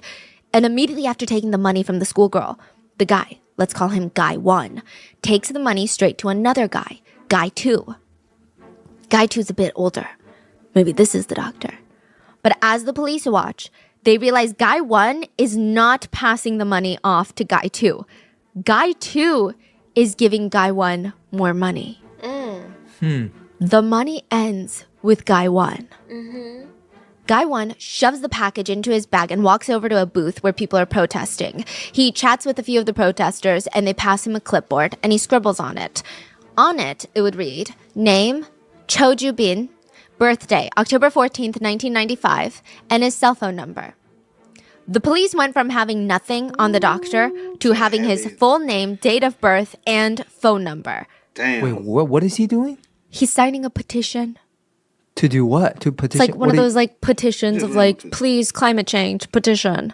He signed a petition. For no reason. Huh. Yeah. And they knew this has got to be the doctor. He was the end of the money link. The money was never passed off. They kept watching him. It ended with him. Authorities locate this man's house and they start staking it out. Now, they can't barge in because he could easily delete Telegram or even log out, which again would delete all the evidence. He could throw all of his phones into the toilet. He could destroy things. They would have to arrest him while he was out of the house to make sure that they could preserve all the evidence that was inside. March 16th, 2020, like a year after he starts his Telegram, the perfect opportunity comes. Mr. Cho is going to teach his 24-year-old son, Cho Ju-bin, how to ride a bike. They did not know they have a full audience. He's learning how to ride a bike because he has to relearn how to do all these things because of his leg lengthening surgery. This is crazy. Yeah. There were about 40 police officers working to catch his every movement. They had officers nearby the subway, the bus routes, another group sitting near his home. And right before Cho and his dad entered the house, they were stopped by the police and arrested. He was brought into the police station where he argued, I am not the doctor. And then he tried to swallow a pen and die. Yeah. I mean, the police had so much evidence against Cho, though, and he knew it. He very quickly, same day, admits, you know what? I am, in fact, the doctor. We want to know about the cash that's stuffed into the shoe boxes, the crypto wallets, the second phone that we found squeezed in between your couch cushions. What's the password? To what? The second phone. What's the password? Sushi. Excuse me? I want to eat sushi. I was going to go eat sushi with my dad, but you arrested us after our bike ride, so I didn't get the chance to eat sushi. If you get me sushi, maybe I might tell you my password. Wow. After sushi, he was too tired to let them know the password. The next day came around. Tell us a password. Jjajangmyeon. Black bean noodles? Doctor nodded. The day after, it was burgers. For 30 days, it was like he was asking for a different food each time. He never told them the password. The authorities would actually find the password themselves. One of the first things that the police noticed when they searched Cho's house were the writings on the wall. Literally, his entire bedroom was filled with scribbles all over the walls. And they didn't seem like scribbles of someone who had lost their grasp on reality and they're like losing their minds. This felt very intentional. Like the scribbles are meaning something. Like the numbers and the letters, they all point to something. And they did. I mean, the police just didn't know what. They didn't spell out anything that they could string together. So when Cho didn't give them the password, they went back to the writings on the wall. Maybe he hid the password somewhere here? But where? I mean, the probability of us finding the password is just like slim to none. I mean, he's still going to be a creature of comfort, though, of convenience. We all are. So they checked the writing near his desk where he might be using his phone. No, nothing. They checked the writing near the couch. There is no writing near the couch. That's in the living room. So nothing. The police look around the bed. I mean, he would use his phone in bed, right? They start scanning through the writings on the wall and none of them are working. They're like, try this one, not working. Try this one, not working. Then where the hell is the password? And then they look up. All the officers' heads slowly turn, and on the ceiling was more writing. A password. It would unlock his second phone. In the photo album of the second phone were the personal IDs of many of his victims. Explicit pictures and videos were found of over 90 different victims just on this one phone. Wow. And a surprising conversation between the doctor and God of the Nth Rooms. God suggested if we go down, we should take all the victims down with us. The authorities had caught the doctor before he could make any videos public. But now they need to catch God. Because it seems like he's planning to take down all the victims with him. Experts who had been in the chat room stated, if Cho, the doctor, did this for the sake of money, God did it simply for the sake of having fun. Unlike the doctor, he had spread around the videos and photos pretty freely to other people, just so that he could further hurt his victims. If he knew that giving everyone the free videos was going to hurt his victims even more, he would have done it in a heartbeat. And there's this saying, if you can't beat them, you got to join them. So that's what Team Red was here to do. Team Red is like the Anonymous of South Korea. They are literally anonymous hackers. They saw the SBS and JTBC episodes on God, and they wanted to help. They offered their services to the police. They're like, we're going to catch God for you. They're like, how are you going to do that? We've been trying to catch God for like over a year now. We're going to do it by doing what he does. We're going to go fishing. A fishing link with a PH, fishing, is like setting bait for your catch. You send a link, and oftentimes the link looks like a legitimate, well-known website, like a link to a cybercrimes investigative unit or Twitter. They look legit. Now, side note, those were God's favorite links to send to victims to get all their personal information. So God played into his victims' anxieties. He would threaten to tell their parents about their photos or threaten to arrest them for producing pornography, which is illegal in South Korea. And because they were so anxious to not get in trouble, his victims would click on these suspicious links. And that's exactly what Team Red would do. They would message into the chat room, hey, God, there's been a new tip line opened up. They've been collecting information about you through this link. The preview of the link read, SBS collecting information about the Nth Rooms. God's finger hovered over the blue link, and then he clicked. They were in. Team Red now had access to his IP address, which Wi-Fi network that he was using, and the exact cell phone model he was using. Just like that, one click. One click. That's scary. Wow. The police would use those key factors to pinpoint his location, and they would go hunt down God. They were led to a junkyard, and in the midst of all the trash, they see a man standing there in front of them with like 10 to 15 phones just in his arms. The police seize his phones, they handcuff him, they get a full view of his shirt. It's like a black whale on his shirt, just like a whale shirt. Yeah. It was so anticlimactic, the police said it didn't even feel real. The God, who is now finally in custody. I mean, it was so clear he's no God. He also had a very similar complexion to Cho, the doctor. So both were on the, quote, heavier side with moon-shaped faces. That's how they're described by media. They're both very young, only 24, both of them. They're both like in college or just graduated. That's so crazy how identical they are. They're both really smart too. They both had really great grades in college and got into pretty prestigious colleges. God was an architecture student. Yeah. And Cho was a writing student. Very interesting, right? Is that why they thought Cho was really good at writing? Yeah, and he would use all these like very traditional Korean words that no young people use. That's why they thought he was 50. I see. But he's actually 24. So God, Moon Hyun-wook was finally in custody. And Seoul became Gotham City. I mean, Seoul was locked down. 1 in 100 men. That is the estimate that netizens were circulating after this case went viral. 260,000 users of the doctor's room and the Nth Rooms. The population of Korea is 51 million people. That is 1 in 200 people. Or 1 in 100 men. Technically, half the viewers of these chat rooms were not even Korean. They were foreigners. But that would still mean 1 in every 200 men could have been a viewer of these chat rooms. And then if you take out the kids and that the number even gets crazier. Crazier. Ordinary women who have never even imagined something like this could take place, they're forced to face the idea that someone that they know, someone at work, their boss, their pastor, their husband, brother, dad, son, could be a watcher. I mean, it felt like full chaos in the city. Churches are praying for the cleansing of the nation. Wives, girlfriends, sisters are demanding to go through family members' phones trying to find any evidence that they had visited these chat rooms. Other parents are frantically checking their children for injuries, like trying to force them to prove that they didn't harm themselves for videos. School administrators are busy trying to prevent students from circulating articles and speculations of who could have been in the nth rooms. Vigilante justice websites are popping up everywhere accusing random people of being nth room watchers. Some of them weren't even watchers. Some of them were. Colleagues are accusing each other of being watchers. People are terrified of clicking any link that looks suspicious because what if it downloads those videos onto their phone? I mean, how is anybody going to sleep comfortably at night knowing that these types of chat rooms exist and that 1 in every 200 men in Korea could have been on these chat rooms? So netizens, they demand a few things from the get-go. One, they want the perpetrators' identities to be released.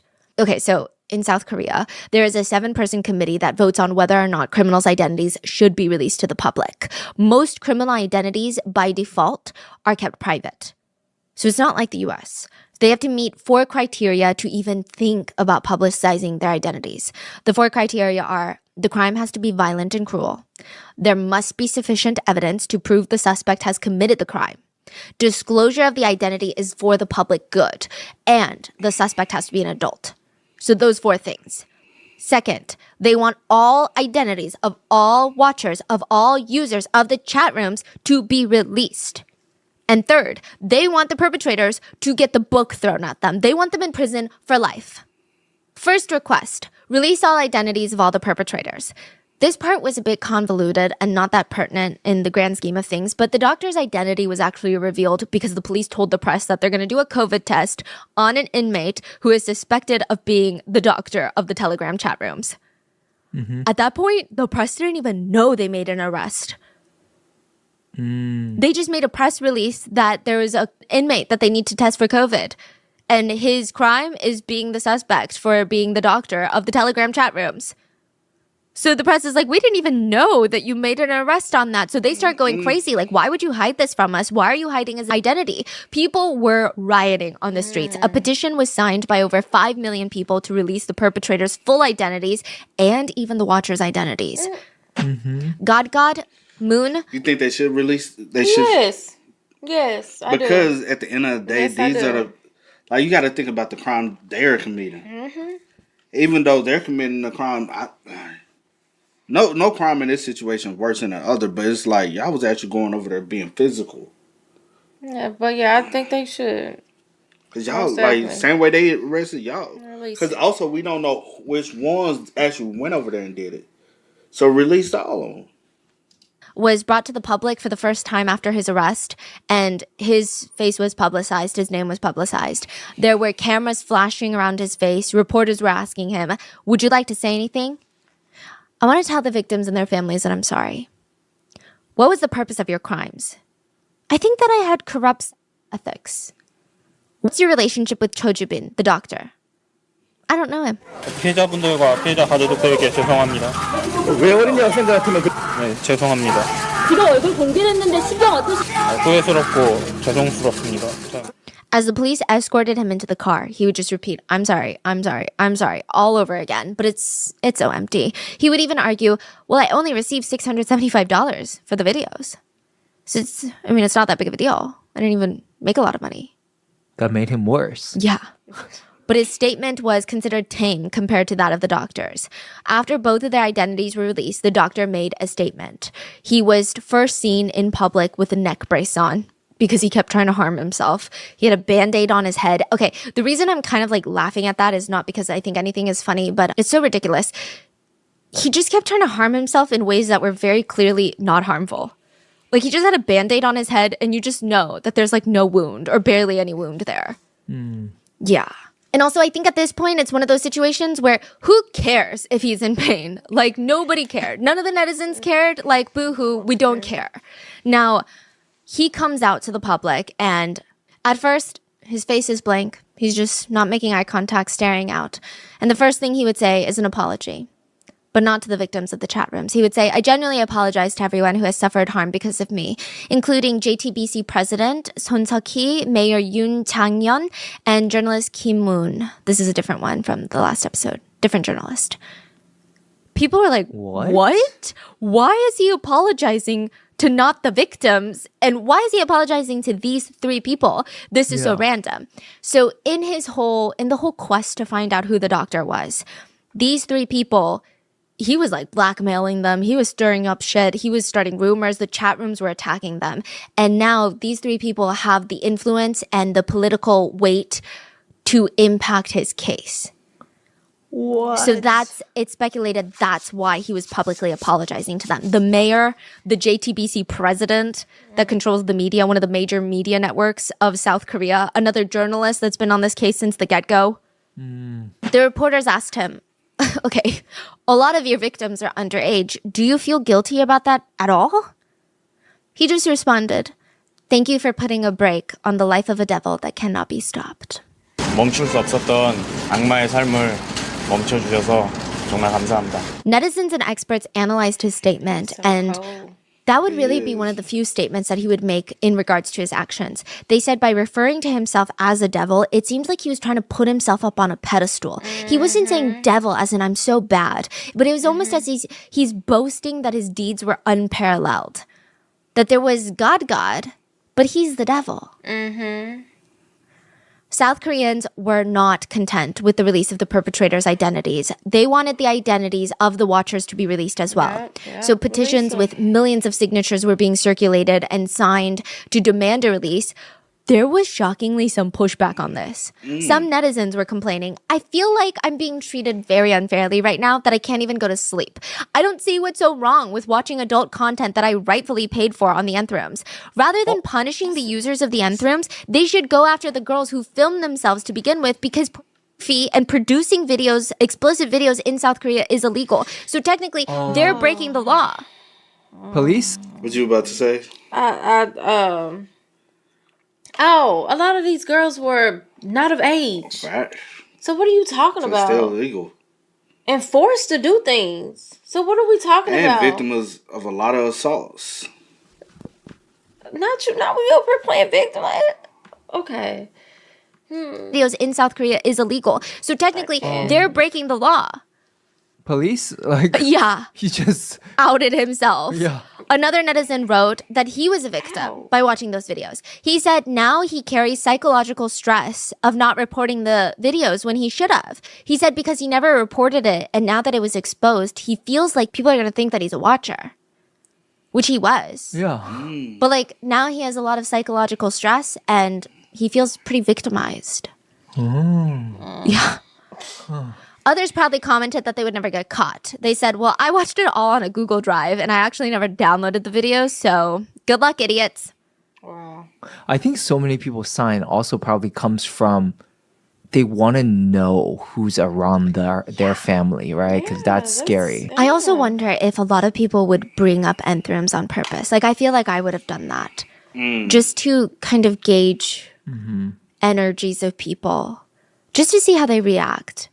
And that's kind of interesting because people were circulating tips for the watchers on how not to get caught. So one of the threads going around was a list of all the petitions that were being made demanding harsher punishment and the release of all the identities of the users. The thread suggested that if you were a watcher, you should sign all the petitions with your government name. So in Korea, you sign them like with your government name. Because naturally, I guess human psychology would make the watchers want to distance themselves as far away as possible. So it was argued actually in these threads, like when people talk about nth room, don't say things like, oh no, I don't keep up with news like that. Because immediately you're weird. You're suspicious. So the threads were advising instead of distancing yourself from the case, you should lean into it. Don't shy away from it. You want to support the fight for justice so that nobody suspects you. Then there were some netizens who felt upset by the Telegram news because they never got a chance to watch it. They started taking to Pornhub and other explicit adult websites to see what the videos were about. The week of when the news of the nth rooms really exploded, all these explicit adult websites had a spike in searches that included variations of the words Telegram, nth room chat room, Korean high school, Korean middle school, Korean chat room middle school. Wow. And this was not just in South Korea. It wasn't just South Koreans searching this. This was happening globally. So after hearing the horrors of the Nth Room, there were people who wanted to see it for themselves, for the pleasure. When the trending searches were exposed, netizens were freaking out. They were commenting, can't they track the people who search for that too? What the fuck? These people need to stop pretending to be human. You guys are all disgusting. Why are they even alive? Like, really, this is insane. You must be out of your minds. A netizen would create a Blue House petition asking for the creation of a cyber crime division, harsher prison sentences for offenders, and the need for joint internal investigations for these crimes. It would get over 100,000 signatures very quickly. Now, one congressman would say in response, does every petition have to become a law? Oh. Another politician was asked about his motherfuckers a little weird, bro. Facts. I swear, Facts. bro. The more we've done content Y'all like trying to this, defend stuff too much for me. the more like, oh, you remember that one clip I sent you, and what dude said? He was like, "How about we?" It was that politician. You have to refresh my memory, but He was talking about. I can't remember. You can tell me later. I can't remember. his opinion on the Nth Room case, and he responded nonchalantly, I'm not too familiar, but perhaps the performer, he's talking about the victim, used it as an artistic outlet.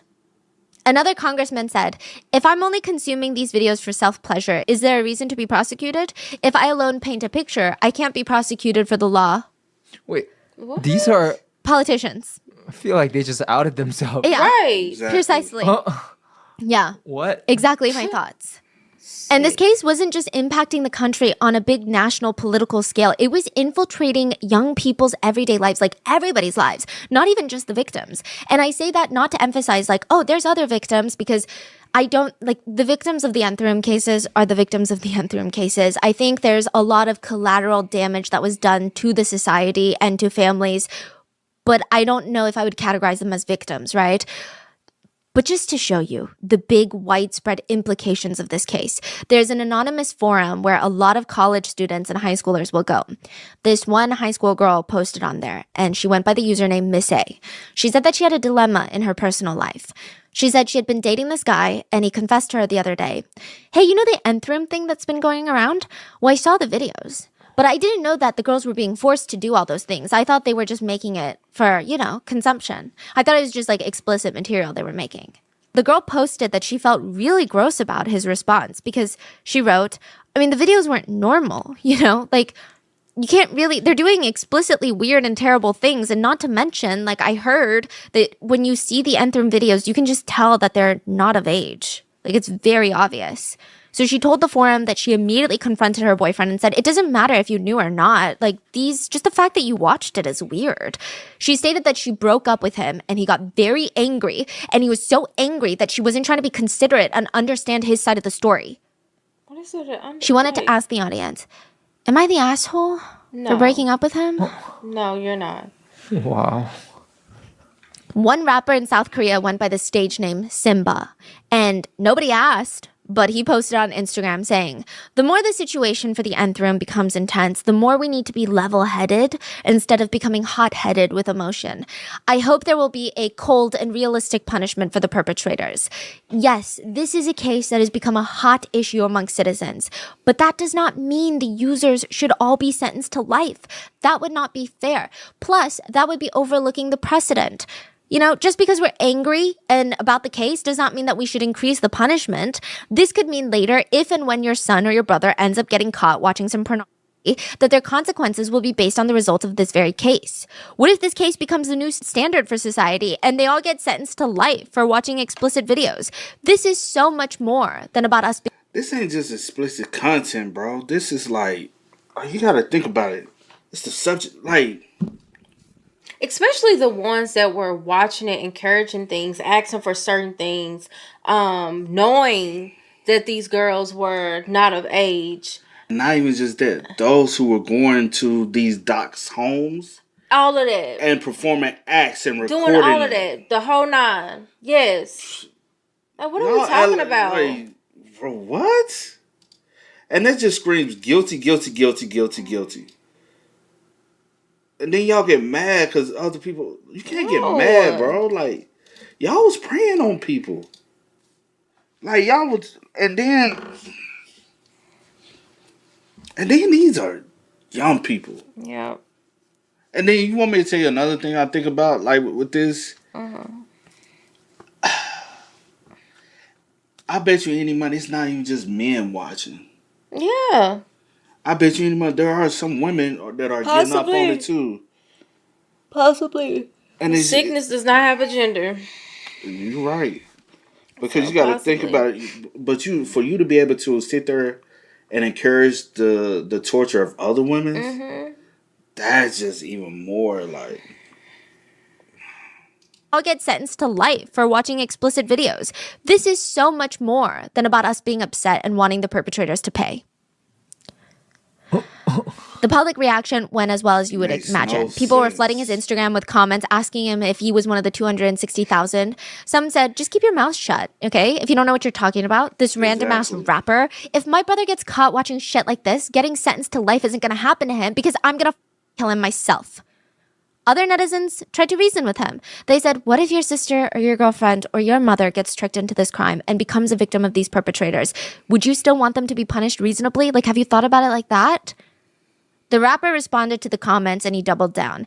My dear feminist friends, if it makes you feel better, then go ahead and leave your hate here. I can't understand why such great people with great ideals don't have real Instagram accounts. But whatever. I can only assume that you can't read long statements because you're all stupid and lazy. But I'm truly amused by the fact that you thought that I meant, quote, I need my right to watch porn. I guess now the world knows that you guys don't have the brains. Ha, you know what? Go ahead. Find all the doctor-related people, even the ones you watched, and have them killed. I never watched it, so people would end up dying. At least 6 people self-exited in connection with the Nth Room case. They were exposed as watchers of the Nth Rooms, and they were scared of the consequences of their actions. Yeah. Don't be scared now, bitch. Well, my bad. Y'all, they dead. But I'm just saying, why be afraid now? But the whole time you was watching it and you was enjoying it and participating, possibly, you didn't have Well, a you problem. participating by watching it. That's a participation. Yeah, I'm just saying, like, But yeah, but the other acts, stuff, yeah. like, cause But no. But yeah. I hate that you. They could. oh, my bad. You I said- hate that you feel like that was your, I guess, only way out in this. technically. But my thing is, just you did something. You were face exposed. If there was any consequences that would be, handed to you, take Face- it, face it, and whatever. Like, a lot of people was hurt behind this. mentally, emotionally, and Physically. and some of them probably won't be able to ever recover. You got some that won't That is recover very at all. traumatic. That is trauma. Lingering trauma. But y'all just expect them to get over it. It's whatever, get over it now. Bro, you got people who are carving in themselves. That is a permanent scar. Threading themselves, permanent scar. Like, they have permanent scarring that every time they look at that, it's going to remind them of this period. Like, you're watching this sick, gruesome stuff and getting off on it. And a lot of y'all are Like, young. what? Even one of the youngest boys he had was 9 years old. Yeah. Watchers of the Nth Rooms, and they were scared of the consequences of their actions. Yeah, they could not stomach the idea of dealing with the consequences, but they could stomach the visuals of hundreds of girls being tortured. Right? So, Be for I mean, real. do with that what you will. Yeah. It felt like every other day, news was breaking that another person had self-exited. Netizens had a lot of mixed reactions.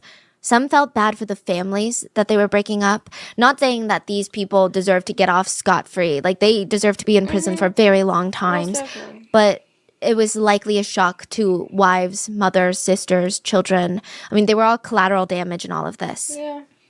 And then another rapper got in trouble for the exact opposite reason as Simba.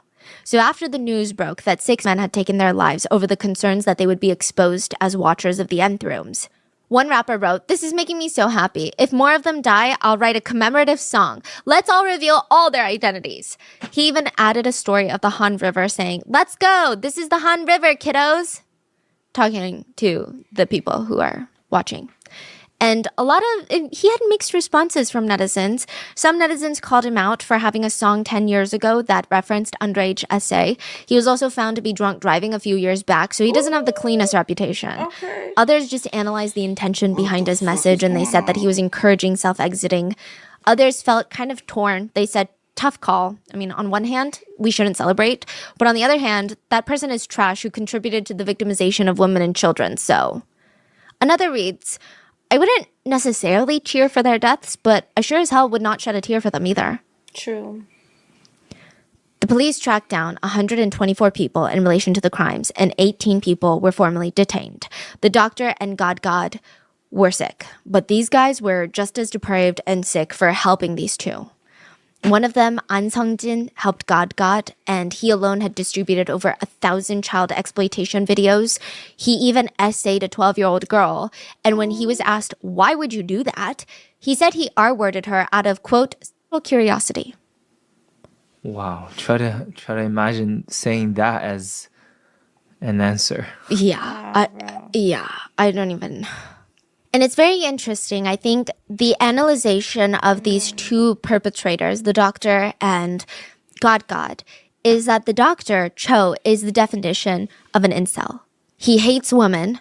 He wants money. He wants power. And to a degree, he wants to be loved by a woman, but probably they have to fit a very unrealistic, bizarre idea that he has of what a woman is. He has bone-deep insecurities. Literally, he would break his bones and undergo one of the most painful cosmetic surgeries on the market just to be like 3 inches taller. He's 5'7", by the way, after his surgery. Yeah. Damn. He's willing to risk not being able to walk, not being able to do anything for a year after that surgery. So he's deeply insecure, and he also has a tendency to blame women collectively for everything bad in his life. He also has a clear fixation on money and power. Money gives him the power, and that's his end goal. He's chasing the power. All of those combined create the definition of an incel. The doctor was an incel who wanted money and power, but God, he was just a sadist. He just got off on the pain. It wasn't even really the power. It was just the pain. So it's the case of the incel and the sadist. And all of Korea wanted to see them burn. But just because you want a bonfire doesn't mean you're going to get one. If Doctor and God had posters on their walls of their biggest inspiration or hero, it would probably be a tiny Korean guy in a baseball cap. His name is Son Jung-woo. We're going to call him Jung-woo. And he got away with running the world's biggest, most prolific CP website on the history of the internet. He was only 21 years old. Authorities who worked on this case stated by volume there were more CP videos on his one website than they had seen on any other dark website before this. And it was confirmed by the National Center for Missing and Exploited Children that half the videos on there were originals. They were unique pieces of data that had never been seen before, meaning they had been made for the sole purpose of being uploaded to Chungwoo's website. So this was before and through. He was arrested a year before Nthrum, and that's why his name comes up a lot when the doctor and God were being arrested, because they were assuming, netizens are assuming that their sentencing is going to be very similar to his sentencing. Now, the website that Jung-woo had was called Welcome to Video, and unlike the Nth Room and the Doctor's Room, you had to be on the dark web to access it. The banner of the website read, "Do not upload adult content," because the creator, Jung-woo, wanted CP. He wanted mainly videos of infants. At its peak, the website had 1.2 million members and over 250,000 unique videos. Again, that means videos that were not seen anywhere else on the dark web prior to this. New victims, new acts of violence produced exclusively for this website. Content was downloaded over 1 million times. Users were encouraged to upload their own videos. Jung-woo, the founder, would encourage users to kidnap infants, film them R-wording the infants for the sake of producing content for his website. And they did. So a lot of FBI investigators who tried to take down Welcome to Video, they said, you're kind of expecting videos of maybe people that are in the teen range, 13, 16. The most popular search terms were 1-year-old, 2-year-old, 4-year-old, young infant, and babies. Oh my God. The youngest children being abused on that site were only 6 months old. In exchange for this type of content being uploaded, Jung-woo, the creator, would give those users rewards points, which could be exchanged for video downloads. So they ran very similar to the Telegram chat rooms. It's speculated that the Telegram chat room creators, God, the Doctor, they were inspired by Welcome to Video. So we think that the doctor is inspired by God, but perhaps they were both inspired by Chongwoo from Welcome to Video.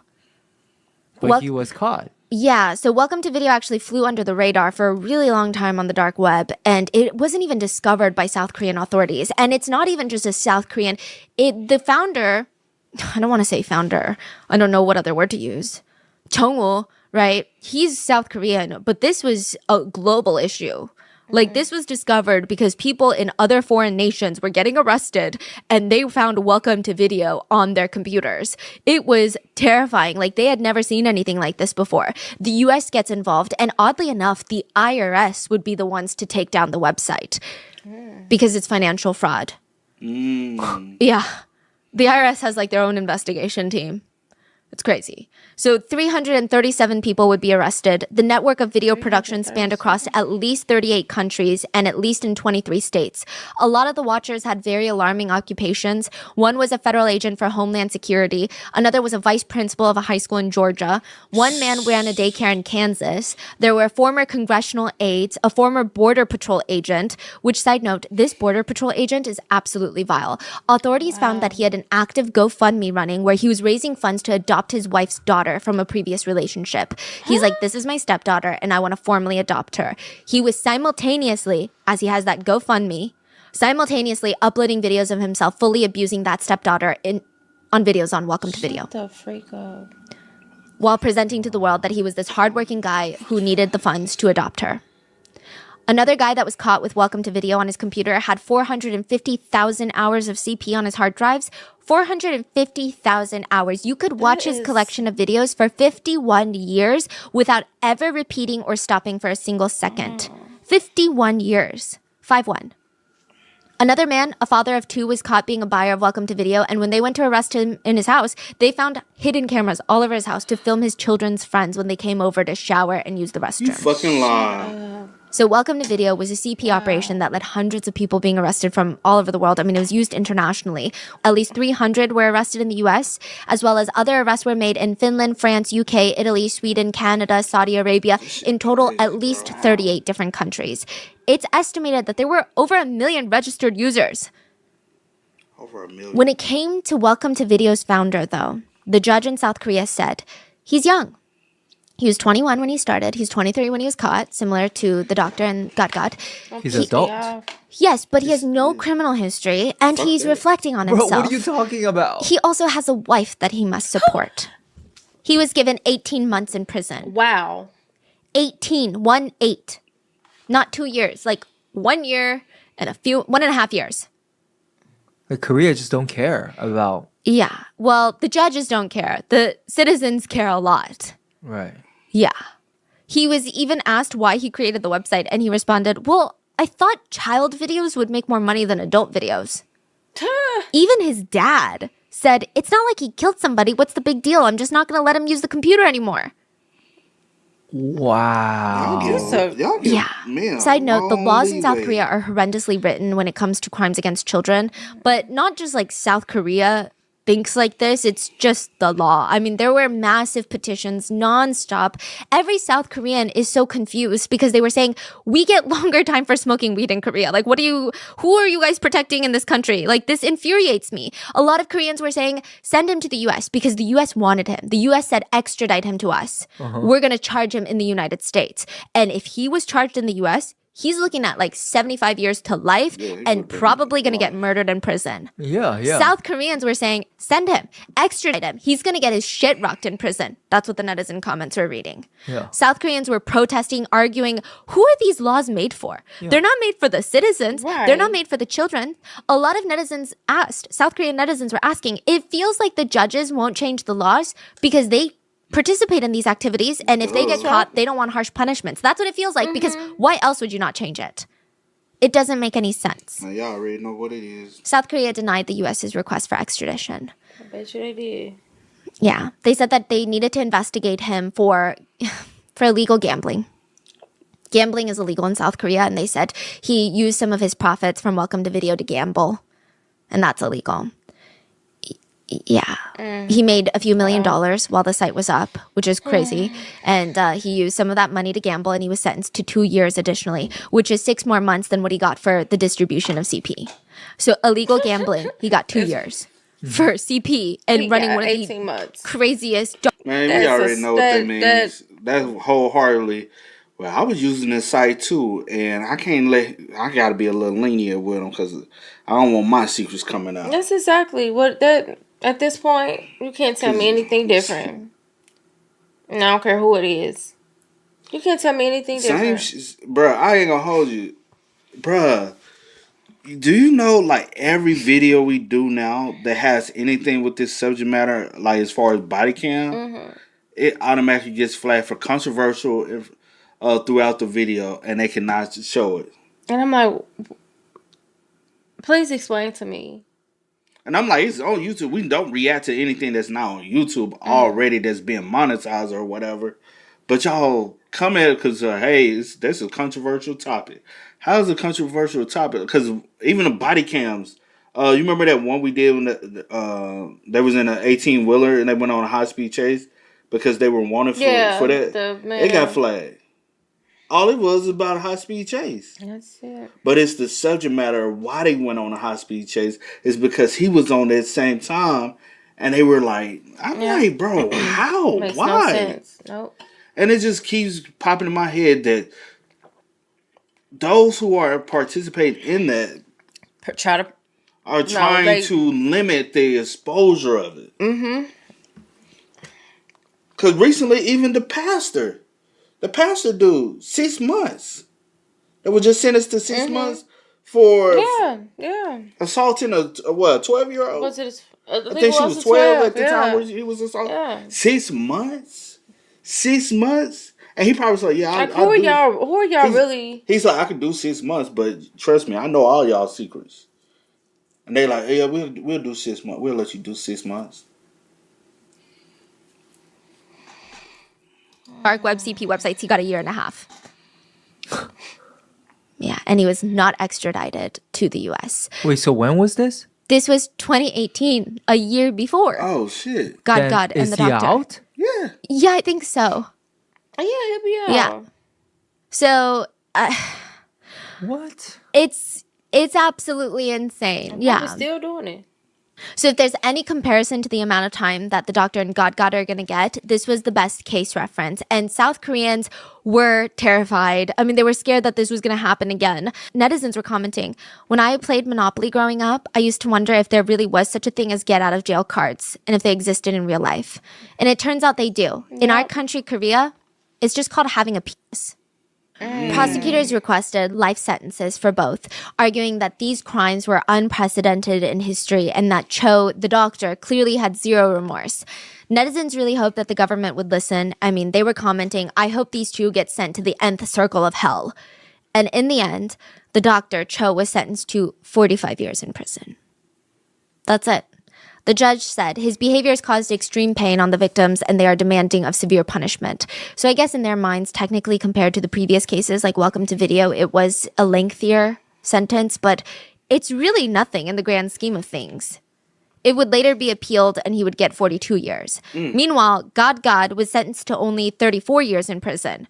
It's speculated that he was actually given less time because he didn't have strong financial gains from his crimes, which I feel like the opposite. It's like he's even, I don't know. Yeah, a lot of netizens argue he's worse because he wasn't even doing it for money. He was literally doing it for the sake of it. Yeah. One victim said, why can't they just seek the death penalty against them? What happens if they get released for being model prisoners? Then what? And then August 2021, a blog went up on Naver and it was titled, I'm Cho Ju-bin, aka the Doctor of Telegram. There would be a total of 6 articles posted and the blog would open.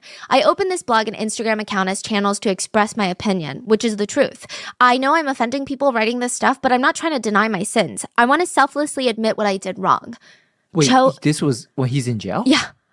What? His dad was doing it for him. What? Cho admitted that he produced and distributed abusive material. However, he did not agree that the chat rooms were like a crime ring. He also believed that because some of the evidence was illegally collected by the police, that meant that he can't really be charged with that evidence. He can't, that shouldn't have been in the trial. When it comes to his sentencing, Cho, the doctor, asked us the question of he has See, the it's public. so funny. Like, okay, you're doing illegal shit. That's illegal. Yeah. So you're not following the law. And now you turn around, you're like, by law, those are not legal. So the Right. police can't legally. Yeah, Yeah. it's like, Like, shut it's up. so dumb. It's so dumb. And he asks the public, the trial is over and I can't turn back time. Even if I talk for 100 days, it's not going to do me any good. So trust me just once. Let go of your doubts. 42 years in prison. That's the weight I have to bear. Was what I did really that bad? And also, is it okay to mock someone like this? Does this make sense? Do you think this case is resolved because of my sentence? Oh my God. No, it's wrong. This even shows more that he has Yeah. no concept of what he did. None It's at all. unfair to receive such a long sentence. He stated that the victim's statements were not true and that he was unfairly and heavily sentenced. He said, the sentence against me is a declaration that the law has been defeated by public opinion. What a joke. Yeah.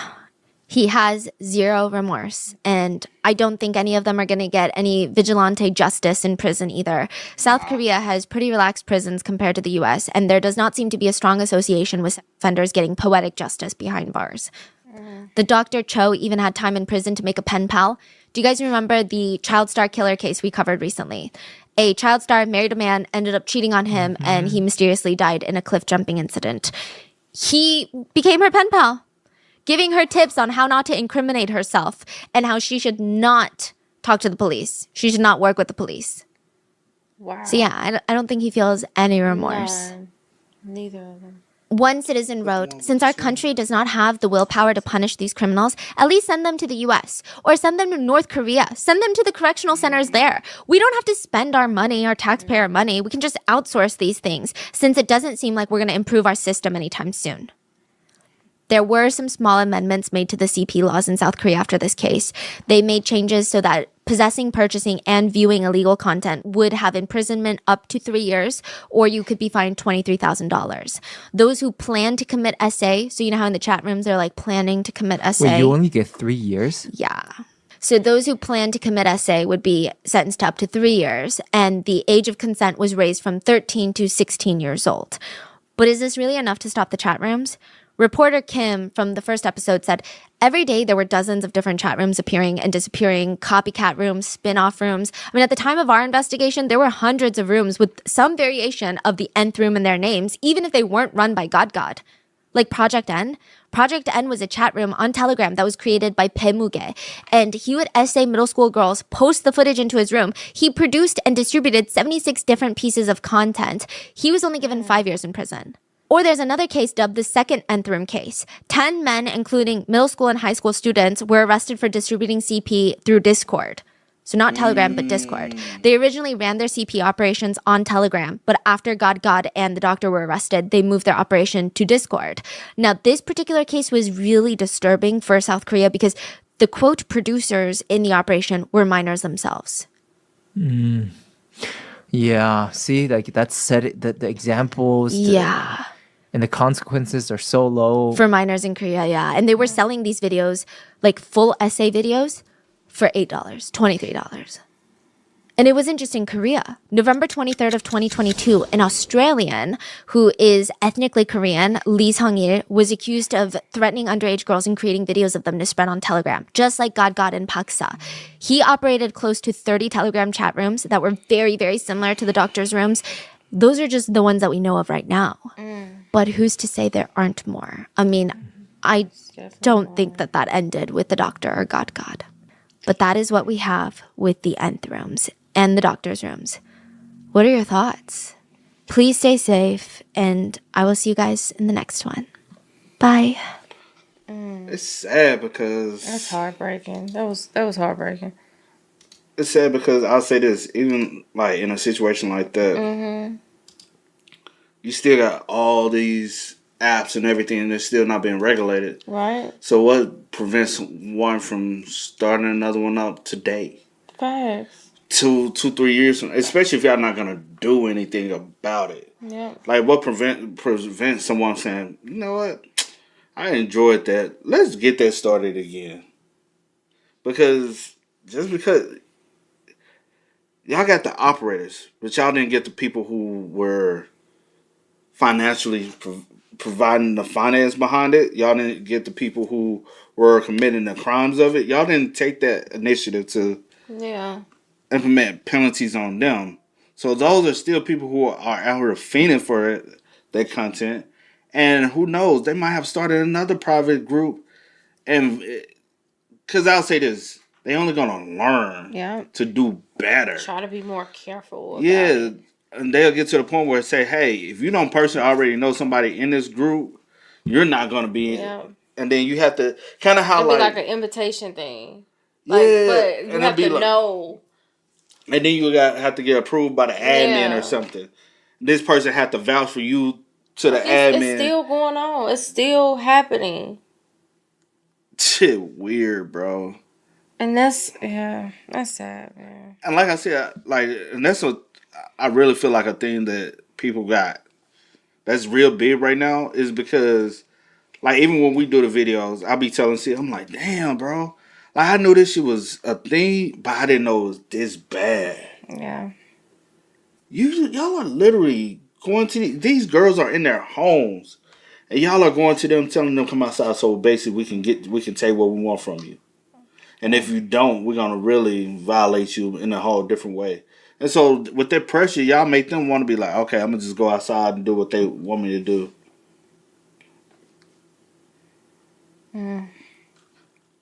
All for whatever self pleasure. What was the first one? Gaga got. It was like, what kind of? You weren't making no money. It was just about pleasure. Just doing it, pleasure, control, to feel like you're God, because that's what was your thing. It was what you called yourself. Then a doctor, bro, you went and got that surgery. You still short. You still a little man, and now you going to jail. So ain't nobody even gonna see that you grew a little bit. Just that was sick and sad, evil. Bro. And pure evil. And again, this case is very similar to the 764. Yeah. I think the 764 is just a little bit. They all bad. Yeah. They all bad. But I'm saying the only thing with the 764 joint, they were out here murdering people too. Yeah. Y'all spin us up, man. Y'all let us know y'all thoughts about it for us in the comment section down below, man. But until next time, y'all know how it go, man. I do go by the name DJ New Kid. This is Sierra Nicole. We are. We Go are. and get it, ain't no time to kick it. Got a stack of flip for my foes. Dollar, dollar, dollar, dollar. Please tell me you can hear me. Don't turn your back and don't neglect me. Just let me know if you need me. Dollar, dollar, dollar, dollar. Let me watch out for my partners. Keep my money long, get my team strong. Let me run away from my problems.